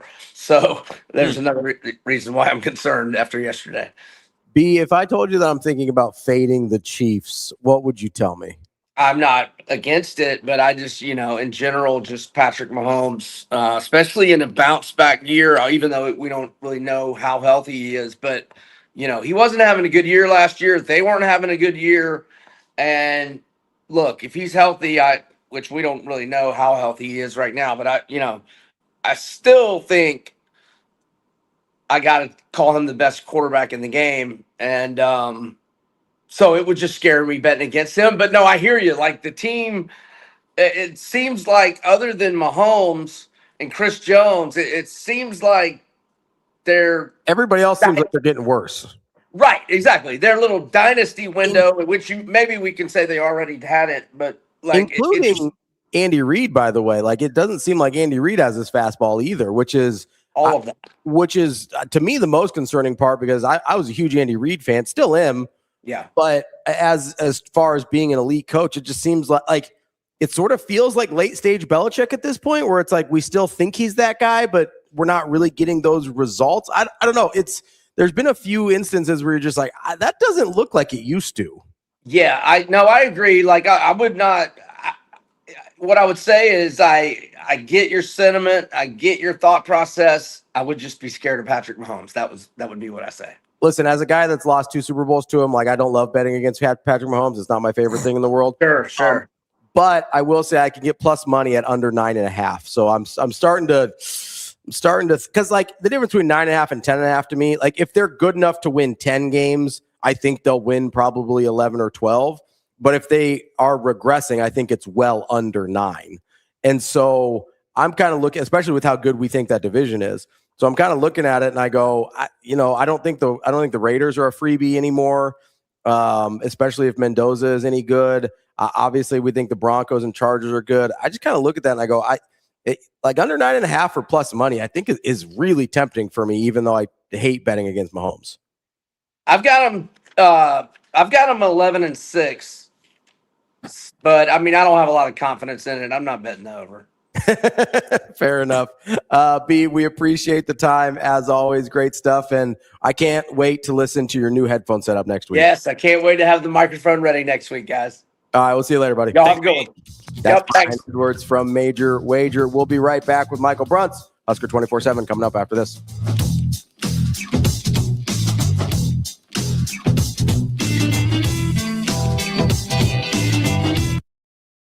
As we've heard time and time again this fall, the motto for this defense this season is simple, fast, and violent. And that doesn't stop when you get to the big guys up front in the trenches. We heard from new defensive line coach Corey Brown today, who shared with us what it takes to execute a fast and violent defense and what he wants the identity to be for the guys in his room. Fast and physical, same things along those lines, but being in attack mode up front. You have to attack the line of scrimmage. You have to be heavy-handed, and then IDM blocks enable, because the faster you IDM, the faster you can get off of them. We don't want to stay stuck on blocks. We want to be able to disengage, but doing all that, really, really playing downhill. And I know, you talk about our motto from the defense is simple, fast, and violent, is right along those lines. But the faster you can ID blocks, the faster you can destroy them and get off of them and make plays on the ball.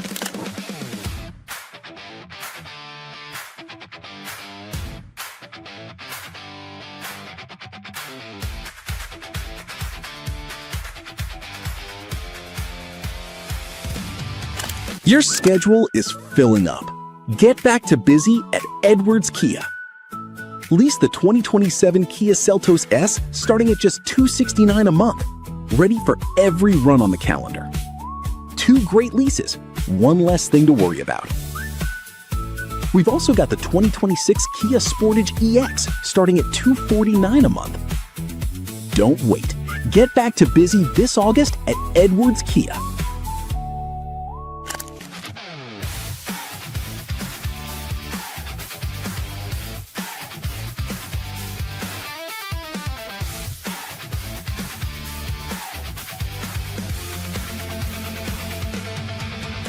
Okay, so he literally dropped me off at the airport and he was like, "Are you sure you don't want me to change your flight? Like, go back home." And I was like, no, it's okay. So I go into the airport. I'm about to check my bag. So I call my mom and I start crying, and I do not cry a lot. And I was like, I just feel like God is like telling me to come here, and I just had this feeling in my heart. So I was like, you know what? I was like, I'm gonna come here. It's just that gut feeling. Yeah. It was like a movie. You walked out of the airport, you're like, I'm staying. No, exactly. Yes, literally. And then they came and picked me up, and we went and got Mexican before my flight. So.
I'm sure over your career you've been questioned about your height and your weight. What do you say to people who ask you that question, which I'm now doing?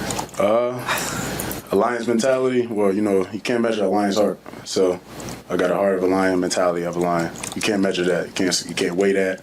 There's no weight, height, anything. So that's just how I take the game. Like, I may be smaller, but actually have more leverage than a lot of guys. I may be lighter, but I'm a little bit quicker. So, it's a lot of pros and cons to it, but I'm just a dog, man. I just love the game. So I think that right there, that's going to definitely erase all the worries.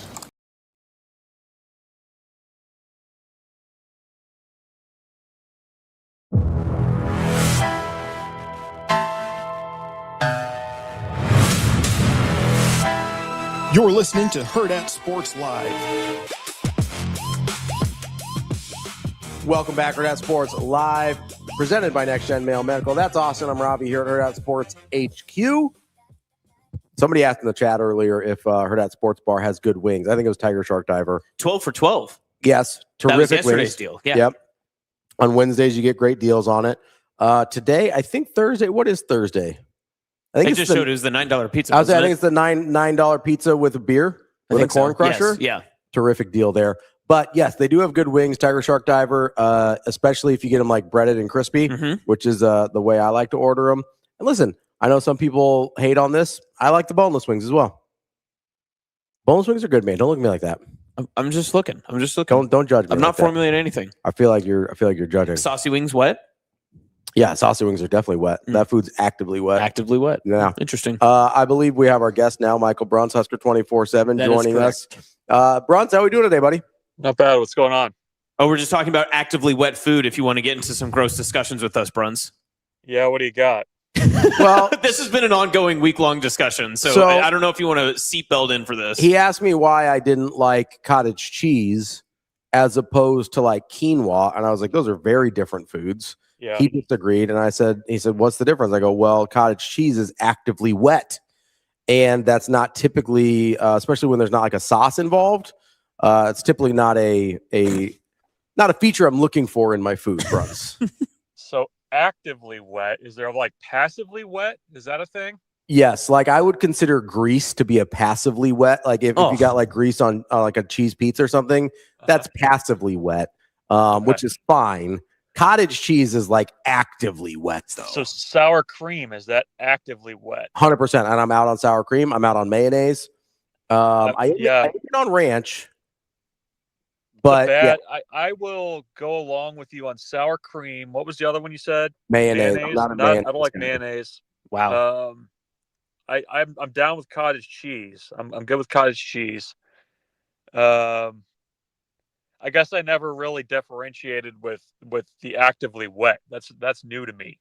Yeah, see, and this is where things got dicey for me, Bruntz, because I didn't like where the conversation went, and then he started listing a bunch of examples, and the fact that a lot of the foods that I regularly eat are actively wet, quote unquote, really upsets me, and I don't really know why that just like disturbs me at my core. So is ketchup actively wet? Yes, but it is a condiment, and so its purpose is to be wet. Yes, so this is a good example. Isn't that what ranch is? Yes, Yeah, that's why ranch is okay for me, because like sauces are okay, and I'm gonna put ranch and dressings in the sauce because like category a hot dog on a bun, like a hot dog and bun should not be wet. If it is, you have some concerns. But once you add the condiments to it, it becomes an actively wet food. Okay. Yeah, there's a lot of there's a science to this. There's a lot of nuance here. I think the actively wet needs to be like a purposeful function and not just this food happens to be wet. Because if it happens to be wet, it's probably gross. Yeah, it's like again like a cottage cheese or a sour cream. Like if it's accidentally wet, that's not. You don't want to be accidentally wet, is what you're saying. Yeah, accidentally wet might be the worst form. That's when things are just mush. Don't eat mush. No one likes mushy. That's 100% accurate. Accidentally might be more appropriate than actively. Yeah. Okay. Accidentally wet. Maybe you need to switch it to purposely wet and accidentally wet. That's a good. That's a good. There point. we go. Now we're getting categorical with this. I feel like cottage cheese is just accidentally wet. It's just a byproduct of how it's made. Oh, the hard-hitting journalism we've all been waiting for. Thank you, Michael Bruntz, for this. But if it's made that way, it's not an accident, right? Then it's actively wet. Yes, right. So we've got actively, accidentally, and purposely, and passively. And which one are you okay with? I'm okay with purposefully and passively. I'm okay with the P's on the wets, not the A's on the wets. So if don't ever say that so again. if a food item is made to be wet, in the case of cottage cheese, it's not purposeful. So that one is purposeful, and I don't like that one, huh? I may have to reevaluate some of my preferences here. Oh Bruntz. no! I'm just trying to understand. Can we stop using? Can we say like baked beans? Can we stop using cottage cheese specifically? Like baked beans. Like if baked beans are leaking, right? Like is that actively? I think it's actively and accidentally. I don't want. Oh, it's actively but purpose. Like you don't like bean leakage? No, I don't like bean leakage at all. You just have like bean juice leaking all over my plate. Listen, Nobody wants that. I like to clean up the plate after, and if there's little bean leakage, I'm fine with it. No, I don't think that's right. I just don't think you're an American. I think that's like illegal somehow. I think you just have to. I think that I don't like baked beans. Yeah, if you get in there with toast, though, that's like a British thing. Like if you're chopping up the beans, that's like that's definitely not American. See, I'm not British. I do think there is a point here in using food wetness to soften up food like hardness. Mm-hmm. You know what I mean? Are there foods you struggle to eat because of their density? Well, like think about like a sourdough, for instance, right? Oh yeah, you like toss a little water on there, like right? that. You're not tossing water, but you use some sort of food lubricant. Stop! It's like no ketchup or sauce of some kind. I've never wanted to get to sports faster. To soften little up olive oil on there, that'd be all right. Yeah, exactly. See. Sometimes you have to soften up the harder foods to make them more palatable. If you take the grilled cheese sandwich, dry food, dunk it in tomato soup. Exactly. It's become actively wet. But it's for a purpose. It's to soften up a hard food. Purposely wet. Wow. I think we made progress here, Bruntz. Yeah, no, I think we got somewhere. That's good. I might bring this onto like the congressional floor if I have to. Put these into categories. I want to reorder our grocery stores into actively dry, passive, all that sort of stuff. All the differentiates of wet food. But it's not like wet until you do other stuff to it. Stop, Shane. Stop. We've got Bruntz on. Come on. Keep it. Hey, Bruntz, Husker football. Yeah. How was practice this week, Bruntz? Well, it rained, so it was passively wet during practice. How much rain do you have to get to make practice actively wet? Don't answer that. We didn't get there. It was kind of it wasn't like softening up the sourdough wet, if that's what you're wondering. I guess in an actual football question, Bruntz, Was it kind of nice to be out in a certain type of element? They didn't just retreat back to the Hawk Center. Was it something that you noticed that they kind of enjoyed being in the elements a little bit? Yeah. Well, it's a little treacherous too, because they've got the old grass practice fields out there, and they were kind of making some divots. But yeah, it was good to see a little practice, a little out there in the elements. I don't know that this staff ever really has shied away from that stuff. Like, they still got them out there in November. They're not closing the doors on the practice facility. So a little rain didn't dampen things. But yeah, it was, I don't know, we learned a ton, but good to see a few more guys moving around and a few more one-on-ones, that kind of thing. What were you watching this time? I got over to the wide receivers a little bit and the quarterbacks a little bit more than I did the first time. I was over with the defensive line a little bit, and it just kind of made the rounds. I mean, I didn't make it over the defensive backs because they kind of hide them away on the very far end of the field. Not sure how they drew that assignment, but I saw a little bit of everything. I was eager to see the wide receivers a little bit because I didn't see them much the first availability that we had. And I don't know. I mean, I think you can see why that group they feel pretty good about. I mean, I think BC and I always talk about this, that this time of year you always feel like you got, the discussion is, we got 9 guys we can play. We got so much depth at that spot. And then you get to like late October and you got 5 at the most. Like you're playing the same 4 or 5 guys. And, it feels like with that group, when you just see them out there moving around, you see guys catching passes, even if it's on air. It's a physically impressive group. And I could see where they've got a little bit more depth than, true depth than what they've had in the past. So that caught my eye. And then, we saw a little bit of the one-on-ones with, an offensive lineman going against a defensive lineman, and you got the running back and the safety in there. And you kind of see who's moving people up front. So that was, I think, good to see as well. But just kind of a little bit of a smorgasbord of everything in the 20 minutes we got. Bruntz, back to the receiver group. I think that there's been, like you mentioned, a lot of talk about the depth and the talent. I think a lot of people feel very confident in just what the group brings back and also what they have added in. Do you see, when you've been to practice, and especially just from what you saw earlier this week, is there necessarily a pecking order when it comes to the receivers heading into the year?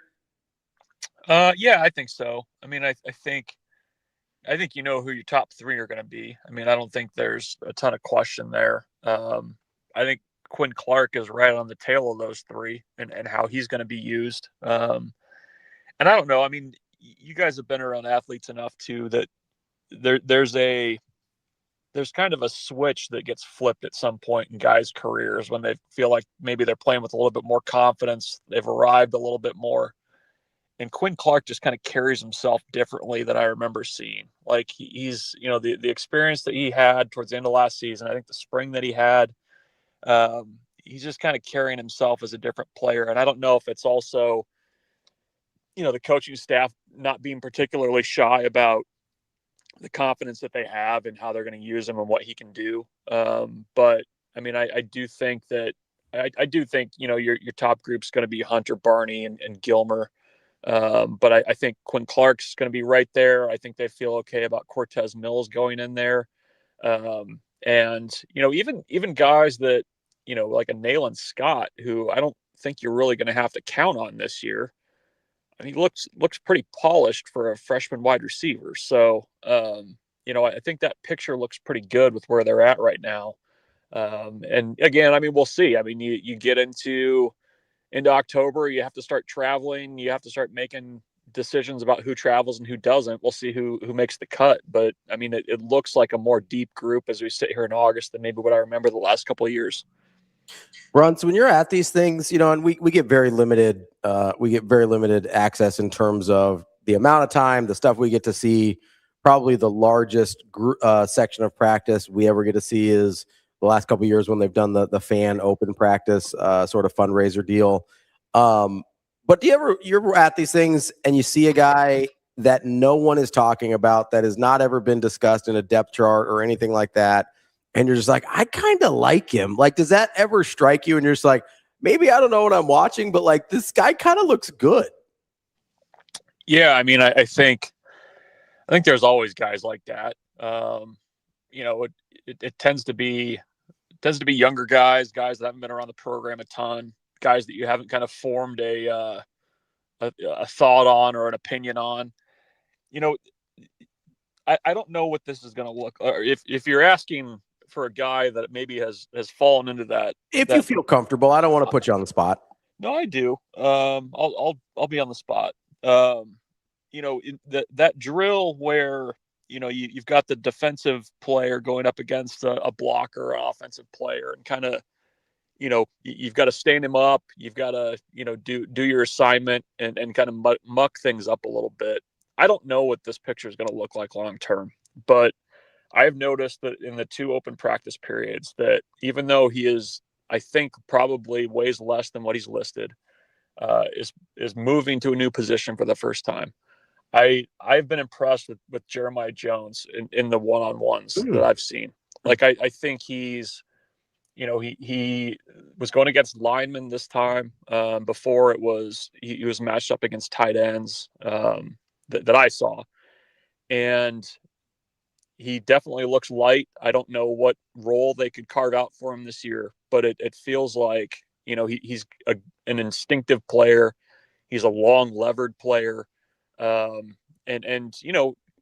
think the thing to remember, I mean, he played wide receiver at Nebraska his first year, but he played all over in high school. I mean, there were schools that were recruiting him as a potential edge player. Some saw him as a linebacker. He played some safety, a little quarterback, but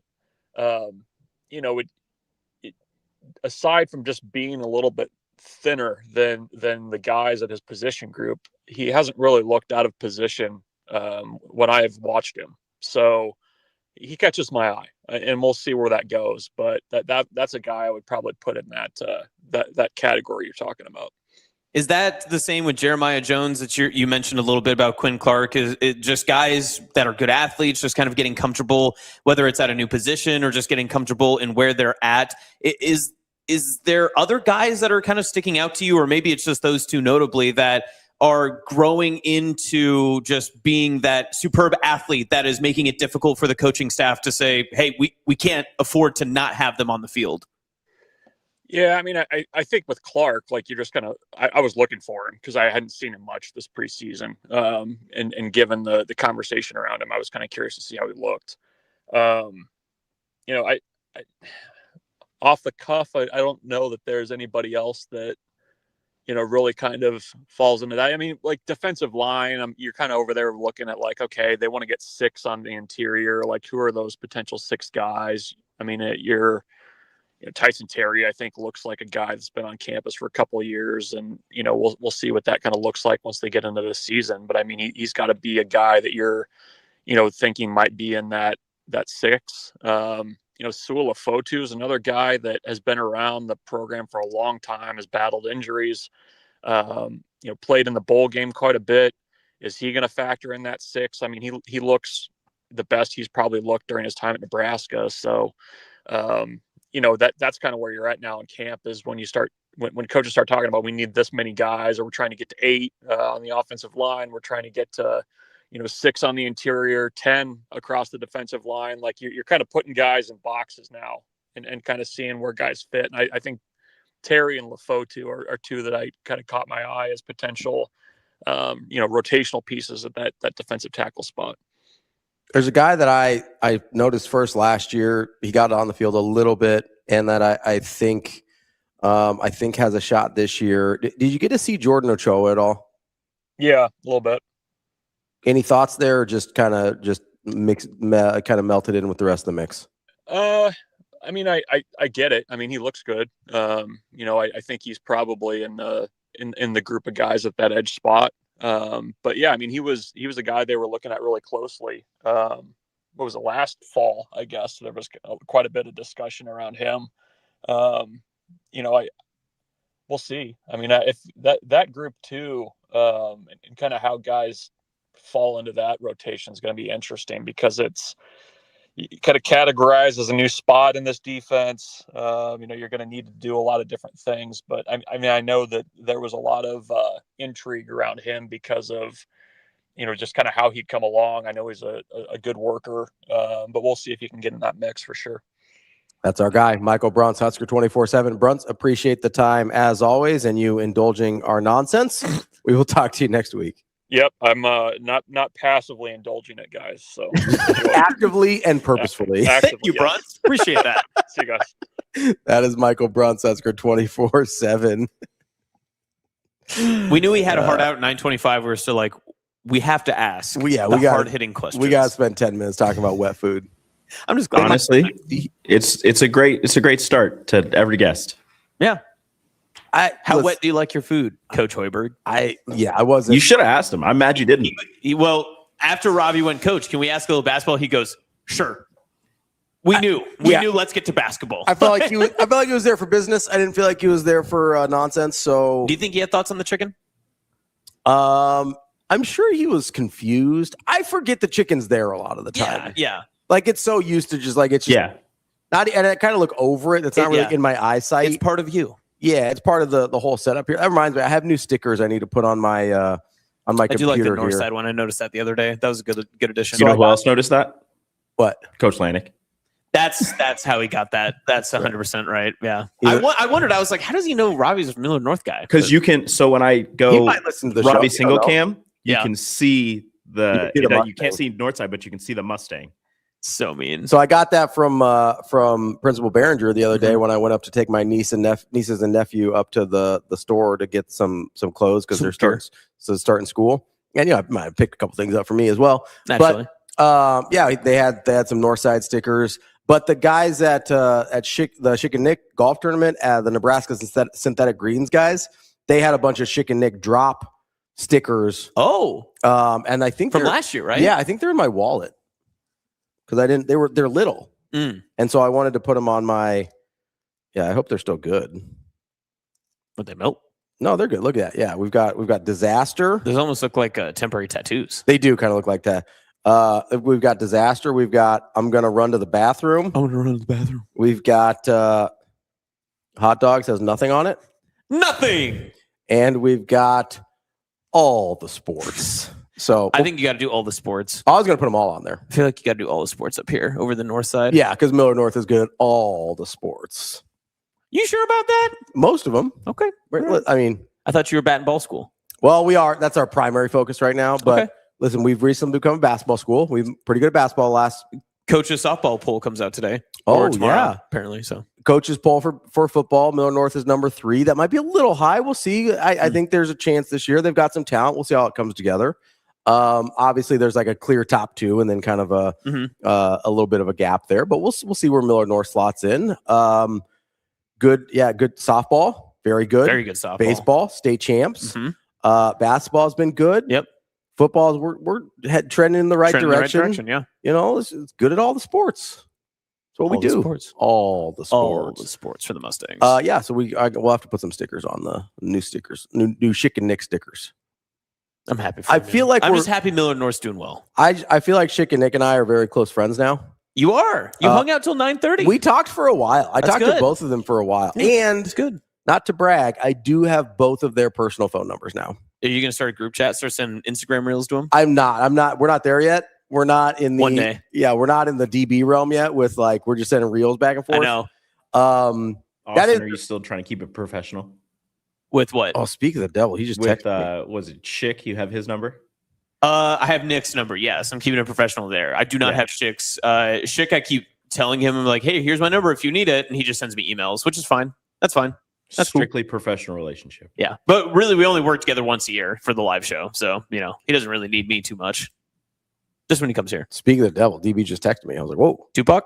Thought his ears were burning. Yeah. No, unrelated. Oh, but okay. Gotcha. No, Fair. it's all Yeah. good. But All no, right. Good enough. It's His Tupac Raider was going off. Yeah, he's like, these guys are slandering Tupac. He's in Auckland. I told you. Yeah. They didn't smoke him. Smoke them if you got them. Yeah. That's why Suge Knight refused to smoke them because he knew that wasn't He's Pac. like, that ain't Pac. That ain't Pac. That's somebody else. You ever? Never The mind. more I don't. listen, I've learned more about this whole Tupac scenario from this show more than anything else, Mhm. which is actually probably the right way to learn about it. Yeah, I think so. I think that I didn't want to go out and seek the information for myself. I feel like we may or may not be the foremost sports podcast Tupac folklorists in the country. Folklorist, yeah. Specifically from a sports talk show, though. Right? Yeah. Yeah, there's probably other people that are. There's greater. probably a Tupac show dedicated to the Pac. Yeah. Is that a new title that you got to put on your Instagram or your Twitter, your bio? Foremost Tupac expert in Nebraska. Foremost sports adjacent Tupac. That's not the right title. That's not the right title. You got to have folklorist in there. Yeah, Folklorist. folklorist is folklorist. Folklorist That is is the important part. Yes. Yeah. Okay. I would like to be a folklorist or a subject matter expert on some random documentary. I get a ridiculous title. Yeah. That's kind of everyone's dream right now, right? To be just seated in the Netflix chair and be an expert that's in like some the capacity. TikTok trend, right? Yes, it's like right. me getting ready for my TikTok or my Netflix documentary on whatever. Me getting ready to have Anna Bellinghausen ask me an in-office question. Just sitting down, gearing up, getting ready, do my thing.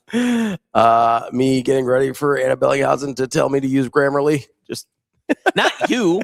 No, not me specifically. Yeah. I was talking about everybody else in the My office. Grammarly doesn't work, and she's not upset with me, but she's upset with Grammarly for not working on my phone. It works on everybody else's.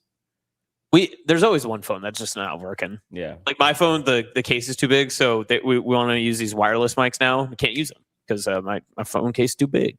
Just got my OtterBox.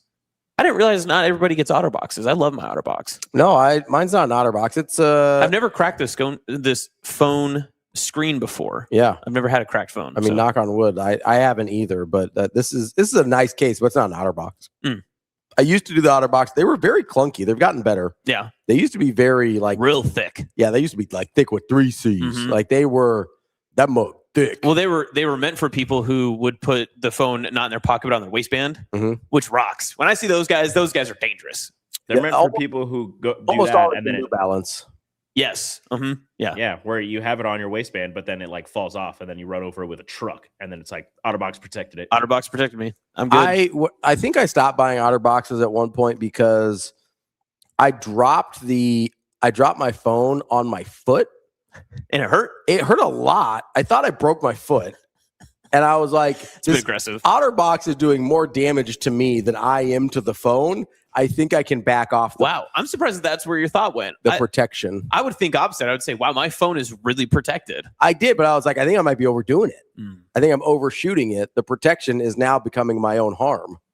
Gotta be careful here. You do. My first roommate in college had an OtterBox on his phone, and he was like, "Yeah, they have the year guarantee where if your phone breaks, they buy you a new phone." So he would throw his phone at the wall. I do it all the time. That's insane. I throw my phone everywhere. Yeah, and he's just like with his OtterBox. He would just yell. You'd hear him in the hallway, just yell "OtterBox" and just chuck it like against a brick wall. Oh yeah, it never broke though. So he Mantor never had Hall? a new phone. That's some real UNK activity right there. Randall Hall, Mantor. Did you know Tupac was born with the name Lassane Parrot Crooks? Ooh, Kyle. Maybe they might be related. Well, we should ask. We should ask. We should check in. Let's get Kyle on the Kyle, show. are you related to Tupac? Did you Don't know? let DB find out about that if that is the case. Do not let Damon know. I'm gonna text. He probably knows already. That's probably why he's recommended Kyle for the job. Yeah, and that's probably why Kyle's that's like, my yeah, connection. no, I'm just doing my yearly trip to Auckland. Just heading out. He's like, no, that's just a place that I like to go. It's not a big deal. Yeah, it's Listen, fine. I just got family. No one in particular. Just family. Nobody I know. Just family. Don't worry about it. Nobody famous. Apparently, his mother changed his name to Tupac Amaru Shakur when he was a baby, but he was born with the name Lassane Parish Crooks.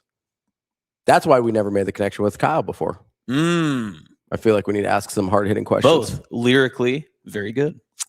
It's true. They both use a microphone for a living. They do. Yeah. And I say use because clearly Tupac's still alive. Clearly. I agree. Don't listen to the stuff coming out of the trial. Listen, I believe in Suge Knight. I don't think that he smoked him because he's still alive. You really got to stop saying that. Why? He's not a good Jacobsen stands with Suge Knight. That's not what a good guy. No, he's done some terrible things. It seems like there's simply no way to know. I mean, jury's still out. figuratively and literally. The jury is currently in prison for other things he did. Shug? No. Yeah, but he draws the line at smoking ashes. Listen, I would too. I would too. Like Ash Wednesday? Our owner of our company just heard Shane utter that with no context as to what the conversation was. I'm just saying, so 2 days in a row, I got a text from Gorman, and then Bill comes down during the show, which does not happen very Bill often. came down and he goes, you know how hard it is to hear through 6 inches of concrete? But I did, yeah, like we were being real loud. Then he came down yesterday. I think you were out somewhere, and he goes, "You guys are a little quieter today." And I was like, "I'll tell Austin to turn it up." Bill. It legitimately was like when I was in hie school and I would have friends over and my parents would turn the air conditioner or the heater on just to drown out. So they the sound couldn't of hear us. you? Yes, because I was being too loud. That's what it reminded me of. That The story of your life. I'm just always too loud. It's on me. It's all right. You found a career where it's not the worst thing in the world. Yeah, and luckily we do have great producers who know how to turn me down. That's very nice. Exactly. And I think one of the first times I ever hosted with you, I told Shane, I was like, I always run loud, just an FYI. Yeah, you're gonna have to turn that thing down. You're gonna have to turn that mug down a little bit. Not like David, who is always just talking like this. Listen, he's got a certain delivery style, and yeah, you have to listen. Everybody talks at a different level. Apparently, and Shane told me this. I need to work on this. This was a while ago. I don't know if I've gotten better or not. Apparently, when I'm talking like this versus asking questions of a guest, I get much quieter asking questions when I'm asking questions. So I need to work on that. Interesting. We all have our different volume bugaboos. Yeah. I going out to these camp confidentials and stuff, going to the high schools, a lot of times for the volleyball specifically, we're going to be in like a wide open gym before practice. So nobody's in there. It's just like me and the one person I'm interviewing. And I noticed on last Saturday when I was at Norris that I was basically whispering. I was like, Mallory Bosinger, how great is it that you are committed to Nebraska volleyball? And then you're they like felt ASMR like they were content? then they felt like they were shouting. Yeah. Like Mallory after was just like, hey, can you speak up? I love volleyball. My name is Mallory. No, it's Nebraska is great. Kenny says the Juggernaut case is tougher than the Otterbox. Interesting. I'm unfamiliar with the Juggernaut case. Okay, I'm going to look it up. Let's Google these. On the Juggernaut. That's what I thought immediately. I saw Juggernaut and I was like, 100%. That's not even in the good version of the Juggernaut. Whoa, this thing is a tank. Amazing. He literally called it a tank. Yeah, my God, look at this thing. Amazing Dio says, I wouldn't talk about Suge Knight if I were you. I think people who shoot their phones use this case. That is a crazy case. Let It me looks see like here. it can hold like that thing's aggressive. Yeah. That is way too much. For our podcast listeners, can you describe it, please? Can we get it on the screen? Is that basically a possibility? if this phone case was a transformer, it'd be a Decepticon, is what it is. Evan says, my wife would tell me, you're talking to me like you're preaching a sermon and I need you to stop. There was one time Dr. Fiance told me back in like my radio play-by-play days that she would say, hey, let's not use your radio voice on me right now. Like, all right, that's fine. That's fine. So that thing like is insane. That is like a GPS tracker. That does look like it actually it looks like it's a missile. Like it looks like it's about to I told launch. you it looks like a Decepticon. That thing is 3 seconds of transformer noises away from shooting you. Yeah, 100%. That looks like one of the, in the movies where like the Decepticons touch a soda machine or something and it turns like that. It looks like a Decepticon touched an Otterbox and it turned into the Juggernaut. That's what I'm saying. Can you do that noise again? Uh-huh. Yeah. Ravi, what's your best transformer noise? That's from the original movie. I'm a big fan of the original movie. They're re-releasing it in theaters. Oh, really? Yeah. You want to go? Yeah, Let's do it. Yeah, I watched it. That movie is very funny because anytime the Autobots get in any trouble, like some heroic theme music from the 80s plays. I mean, the movie's from the 80s, but yeah, it's very fun. Oh, I thought you meant the Shia LaBeouf one. No. I was talking the animated movie. Oh, no, I'm not interested in that. Yeah, I'll go to either. Why don't you want to go see the animated one? I don't really do animated movies. Robbie is anti-animation. That's why. Yeah, I'm not anti-animation. It's just not really for me. It's good. You'll like it. I like Unicron. Those voiced by cases are not Orson cheap, Welles. by the way. How expensive are they, Shane? Anywhere from $95 to $160. I feel like my Otterbox was 60 or 70. I think this one was like 45 or 50. It's one of those things, though, that when you buy a phone case, you have to remember that you're buying it for what you expect the length of your phone life to be. Yeah. So if you're going to keep it for 2 years, that's a 2-year case. Yeah. So don't buy a $10 case because if you want it to last 2 years, right? Yeah. Yeah, but can your Otterbox tank a 50 cal? I don't know. I've never tried. I could. I could assume. Probably not. Based on the way those Juggernaut cases look, I think they Yeah, can. there's no way. The Juggernaut case probably eats the bullet and spits it back out at you. Like, Because how dare you try and shoot me? It legitimately probably has a missile defense system. It looks like that one picture looked like it was a missile defense system. That one, look at that. Have you ever seen like the footage of that? Looks like a missile. Straight up looks like It That's looks insane. like anytime the national news is like a new war has broke out in some country. Yes, that's it's like the B-roll of the that is missiles. the machine that they Yeah, show. and you just see. Isaac says whoever uses that phone case definitely also drinks Black Rifle coffee by coincidence. Oh my god, yeah. Black Rifle Coffee had a long run. Are they still kicking? I have no idea. I only ever saw it like on like Instagram ads. I had a roommate after college, and he would religiously drink Black Rifle Coffee. Yeah. And then one day cleared out of the house, wasn't there anymore. Just And gone? I remember asking him, I was like, what happened? He goes, they got too political. They got too political? Not from the beginning? He's like, I didn't like their ad campaigns. Okay, sure. He then switched to Jocko Greens, which I was like, that's just as bad. You're picking the same side of the political spectrum there, pal. Amazing Neo says anything tagged with tactical on it, I'm out. I don't need tactical cargo pants, phone cases, etc. That is, I'm not a tactical person. Like I don't need that much practicality or Right. Like I don't.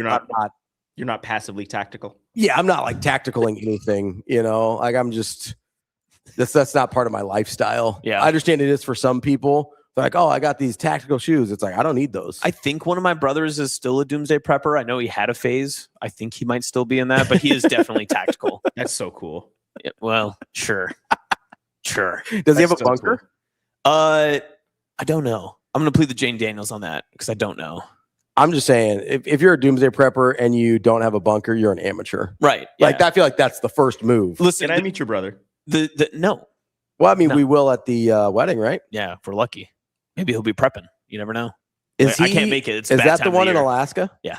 That makes sense. I mean, that was pretty easy to figure out, right? I feel like doomsday prepping isn't in Alaska isn't like a weird thing. It's just living in Alaska. I You don't doomsday prep in Florida.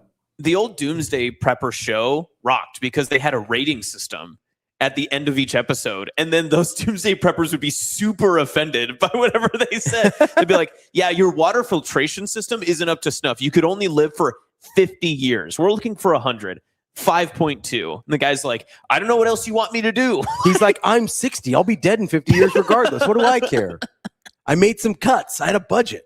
God, Doomsday Preppers rocked. That and like watching Doomsday Preppers and then Storage Wars, like flipping over to Storage Wars after, that was a lot of fun. That was peak. I will say, one of the peak things about like TikTok, which there's some good and some bad, it's a mixed bag, is I don't have to watch a full episode of Storage Wars with all the fluff. Like those should be like 4-minute shows. Yeah, more or like, less. hey, how much did you pay for it? What's the cool stuff? How much is the cool stuff worth? Did someone get in a fight? Yeah. Did you have to fight anybody in order to get the storage unit? Did the storage unit belong to a drug dealer or a famous person or anyone of interest? Like that's all I need to know. I can get all that in under 5 minutes. I don't need a half-hour show for that. Did you have something, Rico? You look like you're going to talk. So you do. This garage belonged to Suge Knight. We'll start the bidding at $25. I'll be like, nah, I can afford that. I'll be like, Suge Knight, you can keep it, bro. I don't need it. There's a bag of what we're supposing is Tupac Shakur's ashes in the corner. That's his cut of the ashes that he's just holding on to. So I can smoke it. Evan says, my pacifism bleeds into my coffee as well. That's why I'm a Folgers guy. I remember, like, is Folgers pacifist? I don't drink Folgers. I don't drink any of the at-home coffee. If I get it, like yesterday, I had a McDonald's coffee. I'm usually like mixing, just protein milk or something into it too. But I have never once had Folgers. I don't think. Yeah, I have. I used to make coffee at home sometimes. Yeah, and then I put when you lived in Ashland. Yeah, actually, yeah, and I'd use it. This is gross, but I'd use it as like you'd snort it. 100%. I was like one of those Penn State kids, I was like chopping it up, and they Pablo Pledge-Scabar. They called me Pablo Pledge-Scabar. Bricks of Folgers coffee. Yeah, I was packing those things up, saran wrap. There's Folgers in your cup. Bang. Snow Paterno. I still think I like the Snowtime Lakers better, but that's okay. Snowtime Lakers. Wow. They'd be white. That's very good. Anyway, no, I would use it when I was trying to cut weight for powerlifting meets. And coffee kind of acts as not only a little bit to get the digestive system moving, but also it's a little bit of like an appetite suppressant. And so I would use that. I'd basically just eat that and like salads with some chicken on it for a few days, and I'd get down to weight.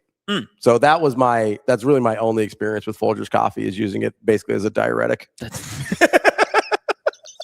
The Penn State Sniffny lines. He says he's been off coffee and caffeine for about a year now. That's a good move. I did that. I'm not doing that. I did that for a few months last year, 2025, and I was like, wow, I see all the colors again. Everything's a little bit brighter. And then I got back onto it, and I was like, wow, I actually enjoy my life more. Yeah, so I've done that before. Like I've done the Whole30 thing and stuff like that, and people are like, oh, you'll feel amazing. I didn't feel any better. Yeah. Like I've done that for up to like 90 days where I'm like, no caffeine. I got off soda for 90 days, which is a big deal for me.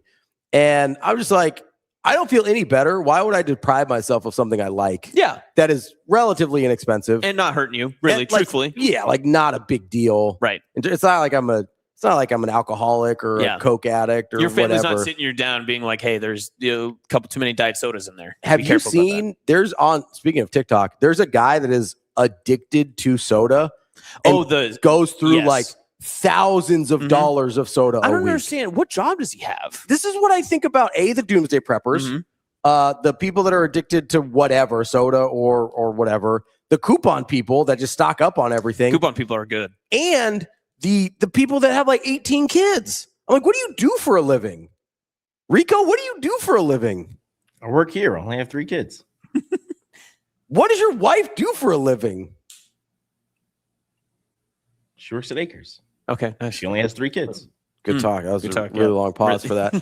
He's trying to think of something. What does my wife do? What do you like, a Mr. and Mrs. Smith situation? Like both of you don't know that you're both podcast producers, actually.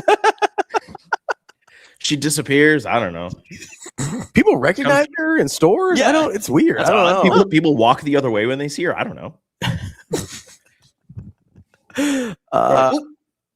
Amazing Daniel says you'd be surprised how you can rearrange your budget for something I get that, but also at a certain point you just have to have a certain amount of money. Yeah. Oh yeah. Yeah. Like the people, especially because people with like a bunch of kids, like I get that there's some things you can cut back, but there is a limit to cutting back. Like you still have to have a place for all of those kids to sleep. Yes. Yeah. And you have to feed them. That's one thing that Dr. Fiance and I have talked about before, about like how our groceries would have to change. Because right now we get, like the high protein snacks or like I'll get some specific stuff, that sort of thing. But the minute that we have a kid, most of that stuff's going out the window. I'll have to go back to eating chicken. Great. Yeah. Welcome to ramen. Yeah. No. Ramenville. I think I'll be okay. Yeah. I think I'll be okay. You'll be fine. I'm going to eat whole regular foods grown from this earth. That's what I'm going to do. Start a garden in my backyard. It'll be great. Corn Raider says, I know people that need a Mountain Dew intervention. That's that guy right there. That's Rico. I don't need one. My man's drinks a lot of Mountain Dew. Rico Dew. Back when I knew him in a previous life, he's like, I'm gonna stop drinking Mountain Dew and I'm gonna start running every day. And he was like, he's like, I'm gonna run 2 miles this first day. He came back the next day and he's like hurting. And we're like, hey man, how far did you make it? He's like, about a quarter mile. Oh no, Rico. That shit hurted. No, Rico. Not a fan. And he did not stay off the Mountain Dew. Oh, I did not. Like, one of my friends. He's like, I'm a sprinter. Yeah, one of my friends from college was like, hey, my brother is going to have me run Boulder like next year if you guys want to run with me. And I was like, no, I don't. Nah. Run an altitude? Like, you expect me to train to run long distances also in altitude? Like, that's not happening. First drink of alcohol I ever had was at Boulder. How old were you? 21? No, I was like 15 or 16. Oh, geez. Yeah. Wow. Because we used to run as like a family, and you run through the streets of Boulder, like through the residential streets and everything, and they'll have like shots and stuff out. And hope the statute of limitations is up on that. Yeah, I didn't know any better. You're right. That was the only time I drank underage. For sure. Yeah, exactly. It was just the one. Austin was like, oh, a shot of water. I could use a Dr. Pepper intervention, but you don't need to feel bad when you're visiting the doctor. That's from Caleb. That's so true. That's pretty funny. That's good. JRE says no on Folgers, Italian roast with a dash of protein shake as milk/cream. Yeah, that sounds like you. That's what that's what I use. I like to go to. Do I shout out local? I'll shout out local. You do whatever you want. I go to Zen Coffee on Sundays with Dr. Hey, Johnson. no free shout outs. Okay, I'm dang just it. Dang it. But yeah, I get their cold brew. I love their cold brew. I think it's great. And then I'll just like do my splash of protein milk or do a full thing in there if I can get a large enough size. And yeah, we call it good. Yeah. So my wife is a big coffee person. She buys nice coffee. Mm-hmm. Like I've gotten her like a nice coffee maker for the house. Does she grind the beans too? She's not grinding the beans. Not grinding the beans. She gets them pre-ground. She also has one. She's got 2 coffee machines. One is like the do-it-all. I can do espresso, whatever, the whole deal. And the other one's like a quick, like K-cup maker the pod thing. Yeah. Yeah, it's not the original one, but there's I think it's an espresso or something. It's like a nice. It's a nice one. And so she's like, oh, sometimes in the morning I go fast, so she's got 2 of them now. But she buys nice coffee. So if I drink any coffee now, it's whatever is from her stash. Listen, the coffee, like if I need one in a quick hit, I'll go to the McDonald's. I'll hit $1.89. Easy money on that coffee. It burns and it's just fine. I'll take it. Evan says my bio dad gave me my first beer at 6 years old. Wouldn't let me waste it. I can't imagine being 6 and having to just down a beer. Yeah. Oh, that's tough. I mean, for a 6-year-old, that's kind of a lot of liquid anyway. Yeah. Yeah. Tiger Shark Diver says I quit chewing tobacco and literally dreamed about it for a year. Very hard to quit. I have heard chewing tobacco is one of the harder things to quit. I've never had. I never got into it. Yeah. I never got into it. I think I've had dip before on like bachelor parties and stuff. Every time, and even Zins. Like I'll have a Zin. And there's some people in this office that are just popping Zins regularly. I don't know how they do that. I get the spins every time. Maybe I'm just like weak-willed or something like that. I don't know. Well, you develop a tolerance, right? Yeah. But I will say every time I've had them, I have been drinking with them though. Like I don't just like have it regularly. Yeah, And you're not just like popping Zins for funsies. Yeah, no, I'm not. I gotta quit the velos. I gotta get off these things. That's what I'm saying. Yeah, they're bad. Brands is Velo like just a different brand of that? Yeah, they're the same thing as Zin. They're just a little different. Because didn't it start? Wasn't Snooze a brand at one point? Yes. News to me. Stop it. That was good, Austin. Thank you. Good. No, I'll do like every once in a while if we're out with people or whatever. I'll pop. But like if I a social Zin. Yeah, I'm a social Zinner. Yeah, I'm also a social cigarette guy. 100%. Listen, I'm 2 beers and I'm kind of like, we're that cig. Between you and me, I enjoy a drunk cig. Who doesn't? Yeah. Who doesn't? I don't. When I see cigarettes out in public, I'm like, gross. Stop blowing that smoke in my face, Casey's lady. But then in like everywhere else. But you give me 3 beers and I'm like, I could use a Marlboro. Then I would be like, listen, you can't have a bite of this pizza. That's totally fine by me. I've never had a cigarette. Lame. Loser. Sorry. Give me a little black and mild though. So somebody said Velos go up to 9 milligrams. That's aggressive. I'm a 3s guy. And I had a 6 the other day and I was like, whoa. I was like, whoa. I was like, oh, that's like a lick on an ankle. That's a Tom Osborne. Who's licking ankles? This is Tom Osborne talking about Taylor Martinez injury. He's like, oh, you got a little bit of a lick on an ankle. Shane, do you have that drop still? I can look for it. Yeah, a lick on an ankle. I've never heard that's a this. Tom Osborne. T.O. said it when he was AD. I believe it was a Taylor Martinez when Taylor Martinez got his foot or ankle busted up a little bit. Yeah. It was just one lick on an ankle. See? Wow. The things you learn. Shane, what other deep drops do you have?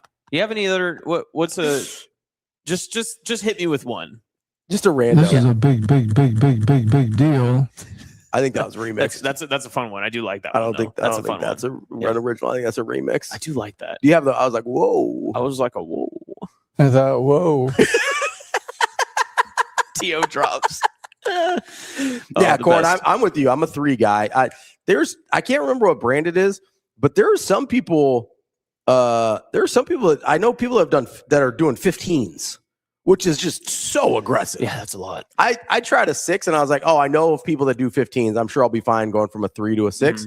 My God, was I not okay? See, that's what I'm saying. I don't know what level I've been having, but every time I just get the spins and I can't do it. I got to take it. The one nice part You just got to get through it. It's like 5 minutes. Oh, really? It doesn't stay. Like if you can get through like the 5 minutes of like feeling a little That's like a lot of iffy. spins, though. I don't want to do 5 minutes of spins. No, you just gotta sit. You gotta sit. If you try and walk it off, like you're gonna have a problem. But if you're not used to it, but if you sit through it, you'll be fine in like 5 minutes. I don't think I want to do that. If you're getting the spins, you need to quit smoking those ashes. That's right. Travis says, what kind of spins do you get from Tupac ashes? Travis, are you in Portugal? What? He What do you says mean? wine is hella cheap here in Portugal. Are you in Portugal, Travis? Is that what time is it right now in Portugal? It's probably like mid-afternoon. It's probably, what is it, 10 o'clock? It's probably like 4 o'clock, 5 o'clock. It is 3:55. Boom. Look at this guy knowing time zones. Wow. Shout out to Travis listening in Portugal. He moved there. Oh, look at you, Travis. And you're just tuned in? We appreciate that, Travis. That rocks. We're international, baby. Wait, Travis, how are you gonna be getting your sports down? Like, how do you watch sports out there? I mean, YouTube TV exists. Yeah, but I think you can get that anywhere, right? Yeah, but you can't watch local channels if you're international, I don't think. Like I don't think you can pop up like College Game Day. Do they have ESPN in Portugal? Yeah, I think so. Yeah, you can watch like ESPN. ESPN's global. VPN, yeah, good point. Okay, never mind, Travis. That's good. VPN, smart guy. I forget about tech. I forget that we've adjusted. I don't think he's watching Nebraska public media. Yeah, you can listen to the Huskers radio app. I'm pretty sure anywhere you want. That's true. So, yeah. Huskers Radio Network with our guest from yesterday, Jay Moore, and distant relative of Tupac, Kyle Crooks. That's the thing now. Add that to his lower third, please. Make sure that's on there the next time. Say possibly a distant relative of Tupac Shakur. Should I go like third cousin twice removed of Tupac Shakur? No, just say don't make it too specific because people will actually believe it. Then. Just say allegedly related to Tupac Shakur. Okay, got it. When are we having him on next? I don't know. Let's do next week. Yeah. Please don't do that.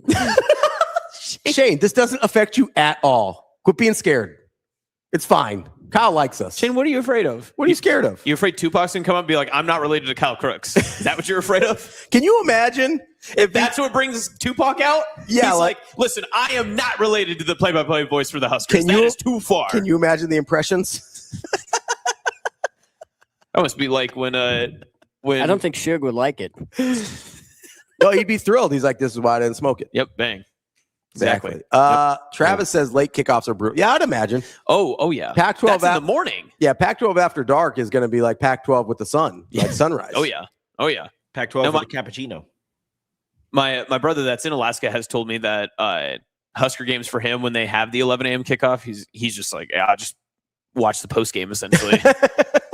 There's just no way I'm going to be able to see that in time. Listen, I feel like you got to be a little bit more, especially early in the morning and on a Saturday too. I feel like you got to be a little more committed than that. You think? I think so. Listen, I mean, as someone who watches a lot of tennis because they're international events, a lot of those things are like the Wimbledon final starts pretty early. Do they ever replay those or like delay them? They do. Delay broadcast? They'll replay them, but you can always watch them live. But like, listen, they've got those things pretty early. Sometimes you just got to be committed to it. A lot. Listen, that's one thing I'll give F1 fans. Those mugs are waking up in the middle of the night. Oh yeah.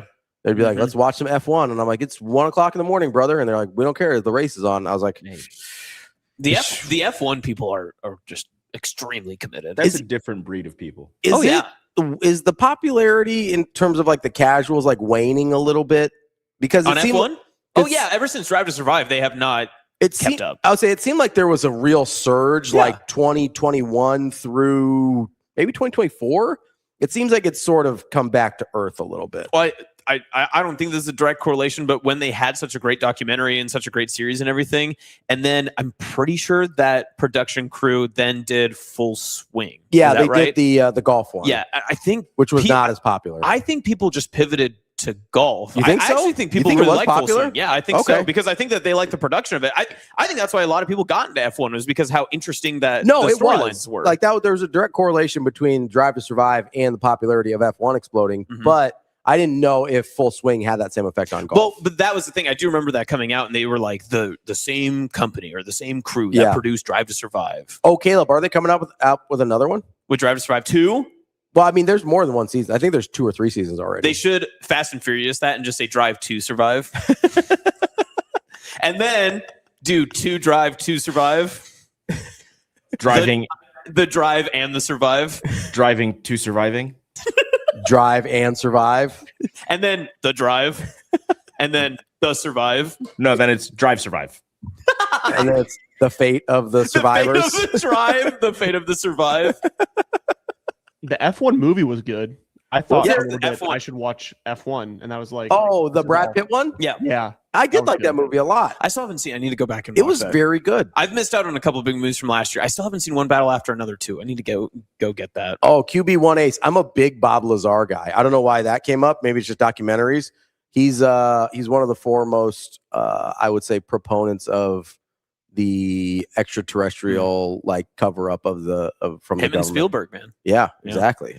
We Bob Lazar is fascinating. We do have. I think we are well past this point, but we have way too many documentaries coming out right now. Like there's too many things that people just assume are interesting, and they're like, documentary, make it right now. So here's the problem. I don't even know if it's that. To me, there's too many documentaries that are coming out that actually do look interesting, and I cannot keep up. Yeah. I think it's the same thing with I just watched the Idaho Murderers one. I was like, that was last year, 2 years ago. I feel this way about just television shows in general now. Like with all the streaming services and they're all trying to pump out content and stuff. It's like, oh, I want to watch it. I'm never going to have time to. I never went back to Paradise, Rico. I'll never I'm an episode and a half in. I'm going to have to go back and rewatch it. Same with Alien Earth. I'm a huge, huge Alien franchise fan. I do not remember anything that happened in the first episodes that I've watched. Catch up to Paradise. It's pretty good. I have to text DB. I just told you it's not going to happen. Second season. Also, Yeah, I'm just gonna be honest, man. Like, it's pretty good. Isn't even the bar anymore. Like, in order to like break into my watching like ether, it's got to be phenomenal. Do you know what I started last night? What's that? I'm 2 seasons behind on it. NFL show on Netflix.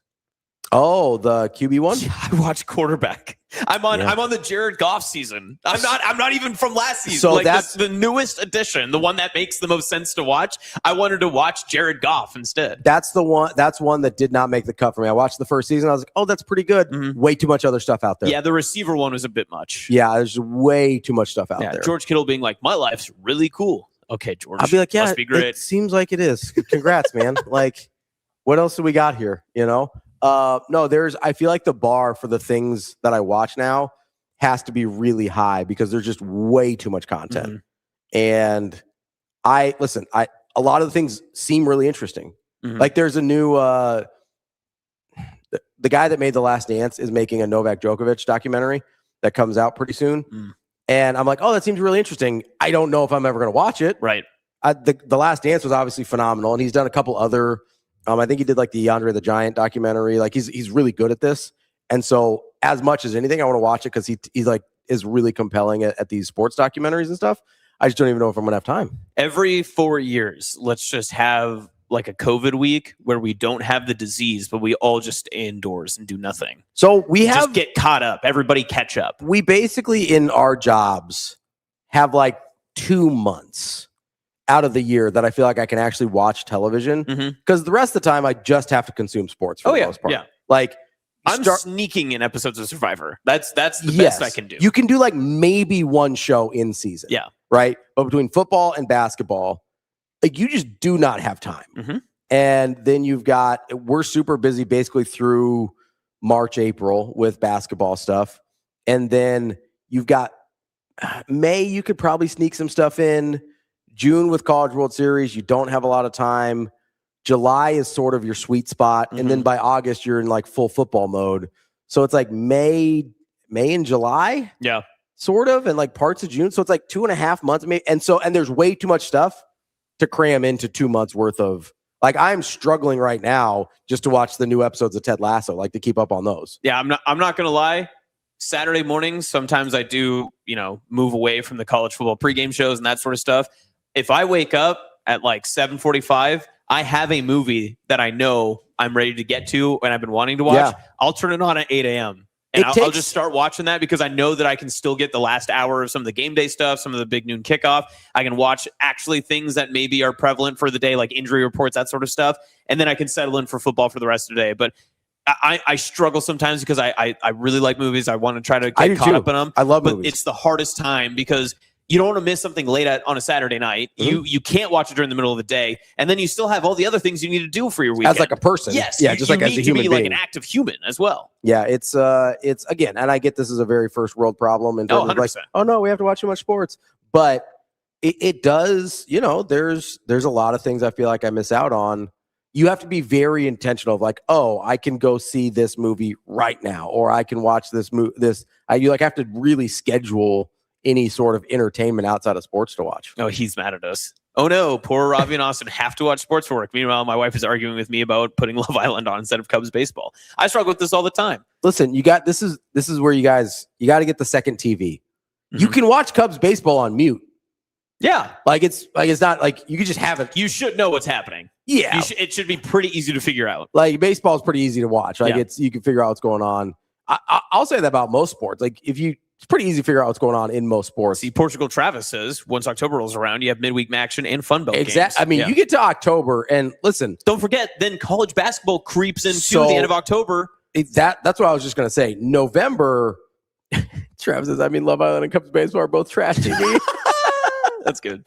November is just like wall to wall. I'm But not also- watching anything else in November. But Rico knows this too. Like, you got to keep Big Ten Plus and Big Ten Network on because then you've got volleyball that's going on So for that's what I was most of the gonna week say. as well. November, you've got volleyball, men's and women's basketball, and college football and NFL all at the same. And in October, like end of October, you've got baseball as well. Like there's a lot going on. And if you're like us and you're trying to pay attention to high school sports too, then you're just exactly just effed. QB1 says, I have TVs everywhere, including over the bathtub. See, that's my Wow. kind of guy right there. See, instead of like more TVs, instead of the lovely mirror above the bed, you just have a flat screen TV. Just more TVs. Can I say something maybe controversial before we head out? Yeah. The people who do projectors for TVs, I'm out. I don't like that. I don't either. I don't like that. If you're doing it like outside for a movie or something, I Yeah. understand like the one-off It's instances. a novelty. It's not an everyday. It's not my go-to. Yeah. I feel like the quality. Listen, I've seen really, really good projectors, so not whatever. The quality, I don't think is as good, especially with how big the flat screen TVs are Yeah. getting now. I don't even understand the point. Yeah, like I you agree. can get a 100-inch, like 4K QLED, just flat screen TV, and for for what you used to be able to buy like a 40-inch TV Yeah. for, like I don't know, like it's not. And again, if you spend $1,000 on the biggest, nicest TV that you could possibly get, you're going to have that TV likely for a very long time. Yeah, I've still got All of my TVs are from 2016 or behind. Mine is I have one that's that old, but I upgrade more than that just because I like buying TVs. I can tell. But I have one that's from 2012. 2012. It got moved over. It's now Rocky Fresh. it's now the fourth TV. Like it's kind of the stepchild TV now, but stepchild TV. It's not the favorite. Shane, how many TVs do you have? I had 5, but I gave one away. Whoa. There we go. Nice. Was it a bad TV? Did you give the bad TV away? I gave the one that I didn't like. That's fair. I'm not giving the good TV away. Yeah, right. I've given. They're not that needy. Yeah. I've given a couple away as they were like getting phased out because there's a little controversy sometimes when I'm buying TVs. It's like, hey, where are we going to put this one? And I was like, oh, I'll figure it out. Now, a couple got of them space. were. I have 4 left, but a couple of them were given to me. So, I wouldn't go more than a couple. Okay, couple is 2. Yeah, Travis, I just before football season got started, I just got a new 75-inch. I'm pretty excited about. Wow. It's a high quality picture. I'm excited. Really happy for you. I'm excited. What's the first game you're putting on there? It'll be the Millard North softball sub scrimmage. it'll be whatever for college football. It'll be whatever that week 0 game is. I think USC plays week 0. Yes. So it'll probably Is there an Ireland game? Yeah, there's an Ireland it'll game. probably be this year, right? USC. You know.